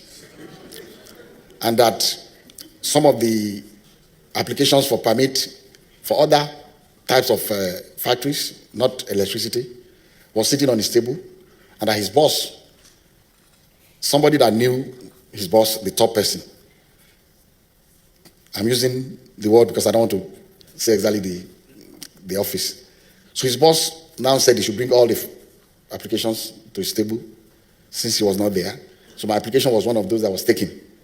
ó gbogbo etí tó ń gbọ́ mi àti ìwọ tó ń wò mí application rẹ náà yóò wà taken lọ́wọ́ àwọn ẹgbà ọ̀run tí ẹgbà yìí ó fi gbà abẹ́ẹ̀ rí gbogbo story tí bàbá Davido sọ ẹ rò pé torí pé ó ti jó lówó pé kì í encounter problem gbogbo nǹkan máa ń lọ smoothly ẹ wá wo ibi tí Ọlọ́run gbà yọ sí wọ́n kàn ṣe yín láàánú pé iwájú àwọn òyìnbó tó ti ń sọ tá a bá rí mi nínú wọn tó ti lówó lọ́wọ́ tó fẹ́ wá invest sí Nàìjíríà yóò wà discourage nítorí wípé yóò ní ṣe bí àwọn ọ̀fíṣíà yín ṣe ń ṣe rí nígbà tí ìkan náà àwọn ọmọ yín ní owó tùnùtùnù tẹ́ẹ̀sì wà nú òkùnkùn tẹ́ẹ̀nì ná tó sì fẹ́ fún yín ná tọ́lọ́run fẹ́ lò fún yín tí kan tún wá téèyàn kan tún wá dúró bí àṣetàní níwájú rẹ̀ ẹ wá wo tọ́lọ́run ṣe fún Ọlọ́run gbé àìsàn lé lọ́wọ́ ló bá gba Germany lọ ìgbà tí ò sí ń lé náà bá gbẹ̀yìn rẹ̀ náà fi ṣe ń tó dáa bí wọ́n bọ́lọ́run ó ṣe ìwà àtọ̀tá rẹ̀ náà nù o tí ọ̀tá rẹ̀ tọ́lọ́run ó gbé tí ó mọ̀ sìn lé lọ́wọ́ ó gbọ́ ọ̀tá Yorùbá nation kọ́ àdúrà wo lẹ gbà fún wọn ṣé ń bá yín gbà ẹ mọ̀ sàmí ó dá ìgbà sínú comment section mi náà ó gbà tèmi sínú comment section ẹ jẹ́ àpàdé inú comment section ẹ jẹ́ n kúkú sọ jáde torí wọ́n ní ọ̀rọ̀ jáde àṣẹ tẹ̀lé bó gbọ́ ọ̀tá Yorùbá nation bí ó ṣe rí fún ọ náà nù Ọlọ́run ó gbé tán mọ̀ sìn lé wọn lọ́wọ́ àwọn táwọn fẹ́ ká gbòmìnira táwọn fẹ́ ká kó nù ìlà yìí lọ Nàìjíríà Ọlọ́run ó gbé táwọn sílẹ̀ lọ láṣẹ Ọlọ́run Èdùmàrè. Congratulations bàbá Davido ọ̀tá sì pọ̀ jẹ́ ní mi lọ o ẹ máa wẹ̀ yín o olówó ńlá là sí Nàìjíríà kò kan pé olówó alágbára lọ̀gá olówó bólówó ṣe jẹ́ ọ̀gá tálíkà Ọlọ́run ńlá ṣẹ̀dá gbogbo wa. Nígbà tí bílọ́níà náà ń sọ̀rọ̀ ó ní 1250 megawatts power ìyẹn new plant tuntun ní òun ṣe lọ́wọ́lọ́wọ́ báyìí èyí tó máa jẹ́ ilé yìí tó tóbi jù ní Nàìjíríà kò tóbi tó 1250 ṣùgbọ́n wọ́n gbìyànjú wọ́n ní àṣì olówó náà máa ń ní ìṣòro ní Nàìjíríà òwe olówó sọ̀hún gbogbo tán wọ́n ní òwe olówó sọ̀hún gbogbo tán tí mo kọ́kọ́ pa wọ́n ní oúnjẹ bẹ́ẹ̀ ni pé kò fẹsẹ̀ múlẹ̀ mọ́ wọ́n ní alágbára ju olówó lọ wọ́n ní alágbára sọ̀hún gbogbo tán ló yẹ ká máa sọ ọmọ mi rántí MKO Abíọ́lá olówó olówó ayé ṣùgbọ́n àwọn alágbára tó lè sọ nínú wọ́n fọwọ́ lágbá lójú wọ́n sì sọ bàbá nù wọ́n sọ MKO Abíọ́lá nù ọmọ rẹ̀ wọ́n ń lálà sí ní ìsìn ó ní káwọn tó rí iye yẹn lásán ṣe tó ń ṣe yẹn 15% ó ní ó gba ìlàgùn púpọ̀ pé ọ̀kan lára àwọn ọmọ ìjọba tí ń bá ìjọba ṣiṣẹ́ government official tó wà nídìí àbójútó fífúnni ní láísẹ̀nsì àti pàmìtì sọ fóun kòròkòrò báyìí pé òun ò ní jẹ́ kó ní pàmìtì lòun wá ní kí ló dé kí lòun ṣe fún ó ní kò ní mínì òun ò sáà ní jẹ́ oní pàmìtì.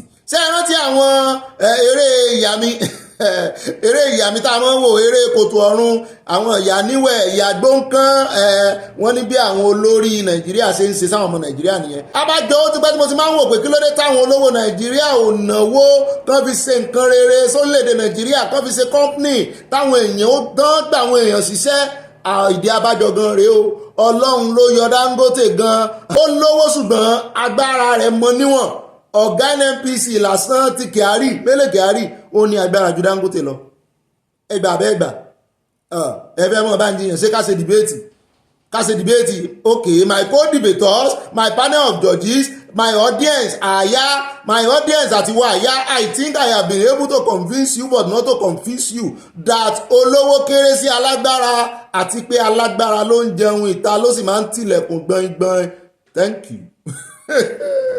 alágbára ẹ̀gbọ́n Abíọ́lá MKO agbára ló wà lọ síbẹ̀ yẹn ṣé owó ni Abíọ́lá ò ní agbára ló wà lọ pé òun ti lówó òun ti ní gbogbo nǹkan ó kù agbára kóun fi tì í làwọn alágbára bá sọ ọ́nù Sábàṣà lówó Abíọ́lá Babangida gan só lówó Abíọ́lá bó ṣe wà ń pò ológun tó ṣe kíní tó àwọn alágbára ló sọ Abíọ́lá nù nítorí ẹ̀ ń bá lówó tó ti lówó tán agbára ló kù tán mọ́ wá tí ó ti èmi ló kàn dé bẹ́ẹ̀ yẹn nìyẹn ẹni tó ti èmi ló kàn dé bẹ́ẹ̀ yẹn tẹ́ ẹ̀ bá mọ̀ nìyẹn òpin agbára Nàìjíríà náà ni presido gbogbo nǹkan ni èmi ló kàn sí ti dì ó lágbára níwọ̀nba ti state level ó lágbára ní national kìíní fún òṣèlú ló wá ń wò pé òun afọbajẹ agbára ló ti bàbá débẹ̀ kí wá agbára wo ló tún kù tí èmi ló kàn fẹ́ wá nísìn òpin agbára Nàìjíríà náà nù òpin agbára Nàìjíríà nù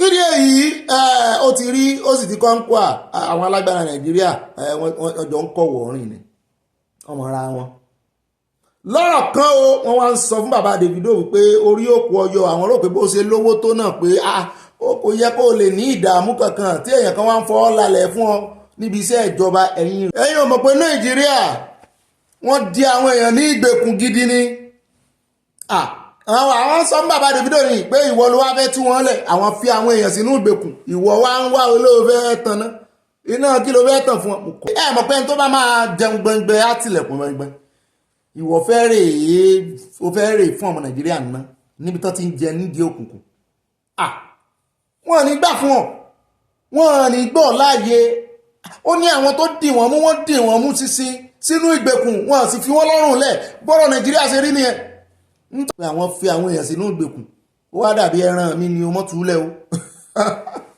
ẹran mi ni mọ́ túlẹ̀ o èmi ni mo dé o aṣájọ mọ́ ń wéré ọlọ́mọdéyàn dé wa ẹran mi ni mọ́ túlẹ̀ o bó ṣe rí gan-an nù ó fẹ́ tú Nàìjíríà lẹ̀ ọ̀rọ̀ a máa rè gbádùn owó rẹ̀ níbòmí mọ́ ṣe kọjá ààyè rẹ̀ o ara ń tójú Dangote rí nìyẹn ẹjẹ́ akó ń bẹ̀ jàre. ìròyìn míì táwọn àmọ́ mẹ́nu lé ní ìsìn oní ti táǹkà tó jóná o ní ìpínlẹ̀ Ògùn lágbègbè Ìbàfò kì í ṣe tànà tó jóná ń Jìgáwá o. wọ́n ní eléyìí ó wá ń jọ bí ẹni wípé season iná tó ń jó lórí òrùlé gan rèé o ní Nàìjíríà there is fire on the mountain and nobody seems to be on the run. àṣà ló kọ́ ó kárí ọmọ yìí. wọ́n ní ẹni tí ìṣẹ̀lẹ̀ yìí sojú rẹ̀ ní ṣàìdédé lòun rí táǹkà epo bẹntiró tí fìsọ́tún fìsọ́sí ó dàbí ìgbà téèyàn bá ń wo fíìmù. ó ní lẹ́yìn àkó díẹ̀ ló ṣubú dànù yakata sójú títì tó sì da gbogbo tọwọ́ rẹ̀ lẹ̀ ìtumọ̀ ó da gbogbo epo tó ń gbé lọ sójú àgbàrá àti títì. ó ní ó ń jọ bí ẹni wípé dẹ́rẹ́bà ti sùn lọ lórí steering ni o pé ìgbà tó máa fi tají ó ní ó ń yí ọwọ́ mọ́tò kiri ni o àfi pòólẹ̀ bí ìgbà tẹ̀yìn bá fọ́ ló bá dànù o. ó ní ohun tó wá bani lọ́kàn jẹ́ ni wípé ó ní iná ìkan ràn kiri ní o láti inú ojú àgbàrá tó sì bà gbogbo dúkìá jẹ́. Ó ní ohun tó sì ṣokùnfà rẹ̀ ni wípé àwọn iléeṣẹ́ panápaná òṣìṣẹ́ pàjáwìrì ó ní wọn ò tètè dé, ó ló ba nǹkan jẹ́. Ó ní ṣùgbọ́n a dúpẹ́ pé kò sí ẹni tó kú ń bẹ̀ o, ṣùgbọ́n àwọn èèyàn fara káásá. Wọ́n nítorí ọ̀pọ̀lọpọ̀ èèyàn ò mọ̀ inú gọ́tà, wọ́n rò pé omi ní ń wọ́ lọ, wọn mọ̀ pé pẹtiró ní ojó sí rọ̀. Wọ́n bá wò pé kí lélẹ̀ ibi tí wọ́n ti wá dáhùn, wọ́n ní gbogbo ibi tí epo tó rìn dé tó tọ̀ dé, wọ́n ní gbogbo ibẹ̀ níná dé. Ẹ sì mọ̀ pé bẹ́pọ̀ pẹtiró gan tó bá rìn lórí omi yóò léfo ni, kò sì ní kí ná mọ́ mu, yóò máa rìn lórí omi ni. Epo pẹtiró lẹ́bí ń ṣe. Wọ́n ní lọ́rọ̀ kan, wọ́n ní tó fà á táwọn dúkìá tán fi jóná rè. Wọ́n ní ó sì ba àwọn ẹranko àdúgbò náà díẹ̀, wọ́n láwọn kan jóná, ṣùgbọ́n àtẹranko àti èèyàn kò séyìí tó kú o. Ó dáa o, wọ́n tún bá wọn kẹ́dùn ni wọ́n tún gbàgbé ẹ̀, ká mọ̀ retí míì tí ó tún ṣẹlẹ̀. Ẹ̀yin mò ń ṣépè, mi ò ṣépè, bó ṣe wọ́n ṣẹlẹ̀ nù Nàìjíríà nù. Àwọn tí ó kàn wá, kọ́lọ̀ mọ́ jẹ́ kí ibi bá wọn. Ẹ wà gbójúlé ìjọba Nàìjíríà, ká níjọba ìlú èbó ni wọ́n á put measures, wọ́n á ṣe àwọn àmúyẹ kan tí ò ní jẹ́ kírú ẹ̀ ṣẹlẹ̀ mọ́, tàbí tó yẹ pé tó bá tiẹ̀ fẹ́ ṣẹlẹ̀ wọ́n á tètè pẹkùn irú ibi tó yẹ àwọn ọ̀nà pópó nìsín. Ó yẹ kán dá àwọn òṣìṣẹ́ pàjáwìrì síta ni, ó yẹ kí àwọn òṣìṣẹ́ panápaná pẹ̀lú mọ́tò wọn kán máa lọ kán máa bọ̀ ni. Ó yẹ kí helicopter àwọn gan òṣìṣẹ́ panápaná máa ń lé helicopter ń bí kán máa lọ kán máa bọ̀ ni. Wọn ní ṣe surveillance, wọn ní ṣe kankan. Ẹ wá ní bóyá mi ò ṣe pé fún Nàìjíríà o. Reality ẹ ṣe máa ń bẹ̀rù reality báyìí. Ó dáa. Ìròyìn tí a mọ̀ tẹ̀lé nísìn, ó ní ọ̀rọ̀ tó ń jáde láti ilé ìgbìmọ̀ aṣòfin o, tí wọ́n sọ wípé àwọn kan ń gbé ìròyìn ẹlẹ́jẹ̀, ìròyìn fògiri. Wọ́n ní àwọn ọlọ́pàá DSS wọ́n ti yí ilé ìgbìmọ̀ aṣòfin ká nítorí pé wọ́n fẹ́ ṣe òfin lòdì sí àwọn àgbààgbà ìjọba kan, òṣìṣẹ́ ìjọba tán fẹ́ lé wọn, tán fẹ́ yọ wọ́n lóyè, tán fẹ́ impeach wọn pé àbí orúkọ ààrẹ Tinubu wà ń bẹ̀ ni. Ṣùgbọ́n ilé ìgbìmọ̀ aṣòfin látẹnu olórí wọn Akpabio wọ́n ti sọ̀rọ̀ o. Wọ́n ní lójijì ní ìròyìn kan gbòde láàrin ọ̀sẹ̀ yìí, èyí tó ń sọ pé ìgbésẹ̀ ti bẹ̀rẹ̀ láti yọ olórí ilé ìgbìmọ̀ aṣòfin àgbà Nàìjíríà ìyẹn Godswill Akpabio kúrò nípò lórí ilé ìgbìmọ̀ náà. Àwọn aṣòfin kan la gbọ́ pé wọ́n wà nídìí ète láti yọ Akpabio kúrò nípò rẹ̀. Ìròyìn náà ti kan Akpabio lára fúnra rẹ̀ o. Brought to my attention, well, by one of us, that there is a fake news spreading on the social media that the DSS has surrounded the National Assembly to stop possible impeachment of principal officers. so there is no limit to social media. And we are here sitting down and doing our work very peacefully, oblivious of the mischief that is going on behind us. So let us, which committee do we refer these fake news to? Senator Yadwa, do we refer it to the Committee on the Army?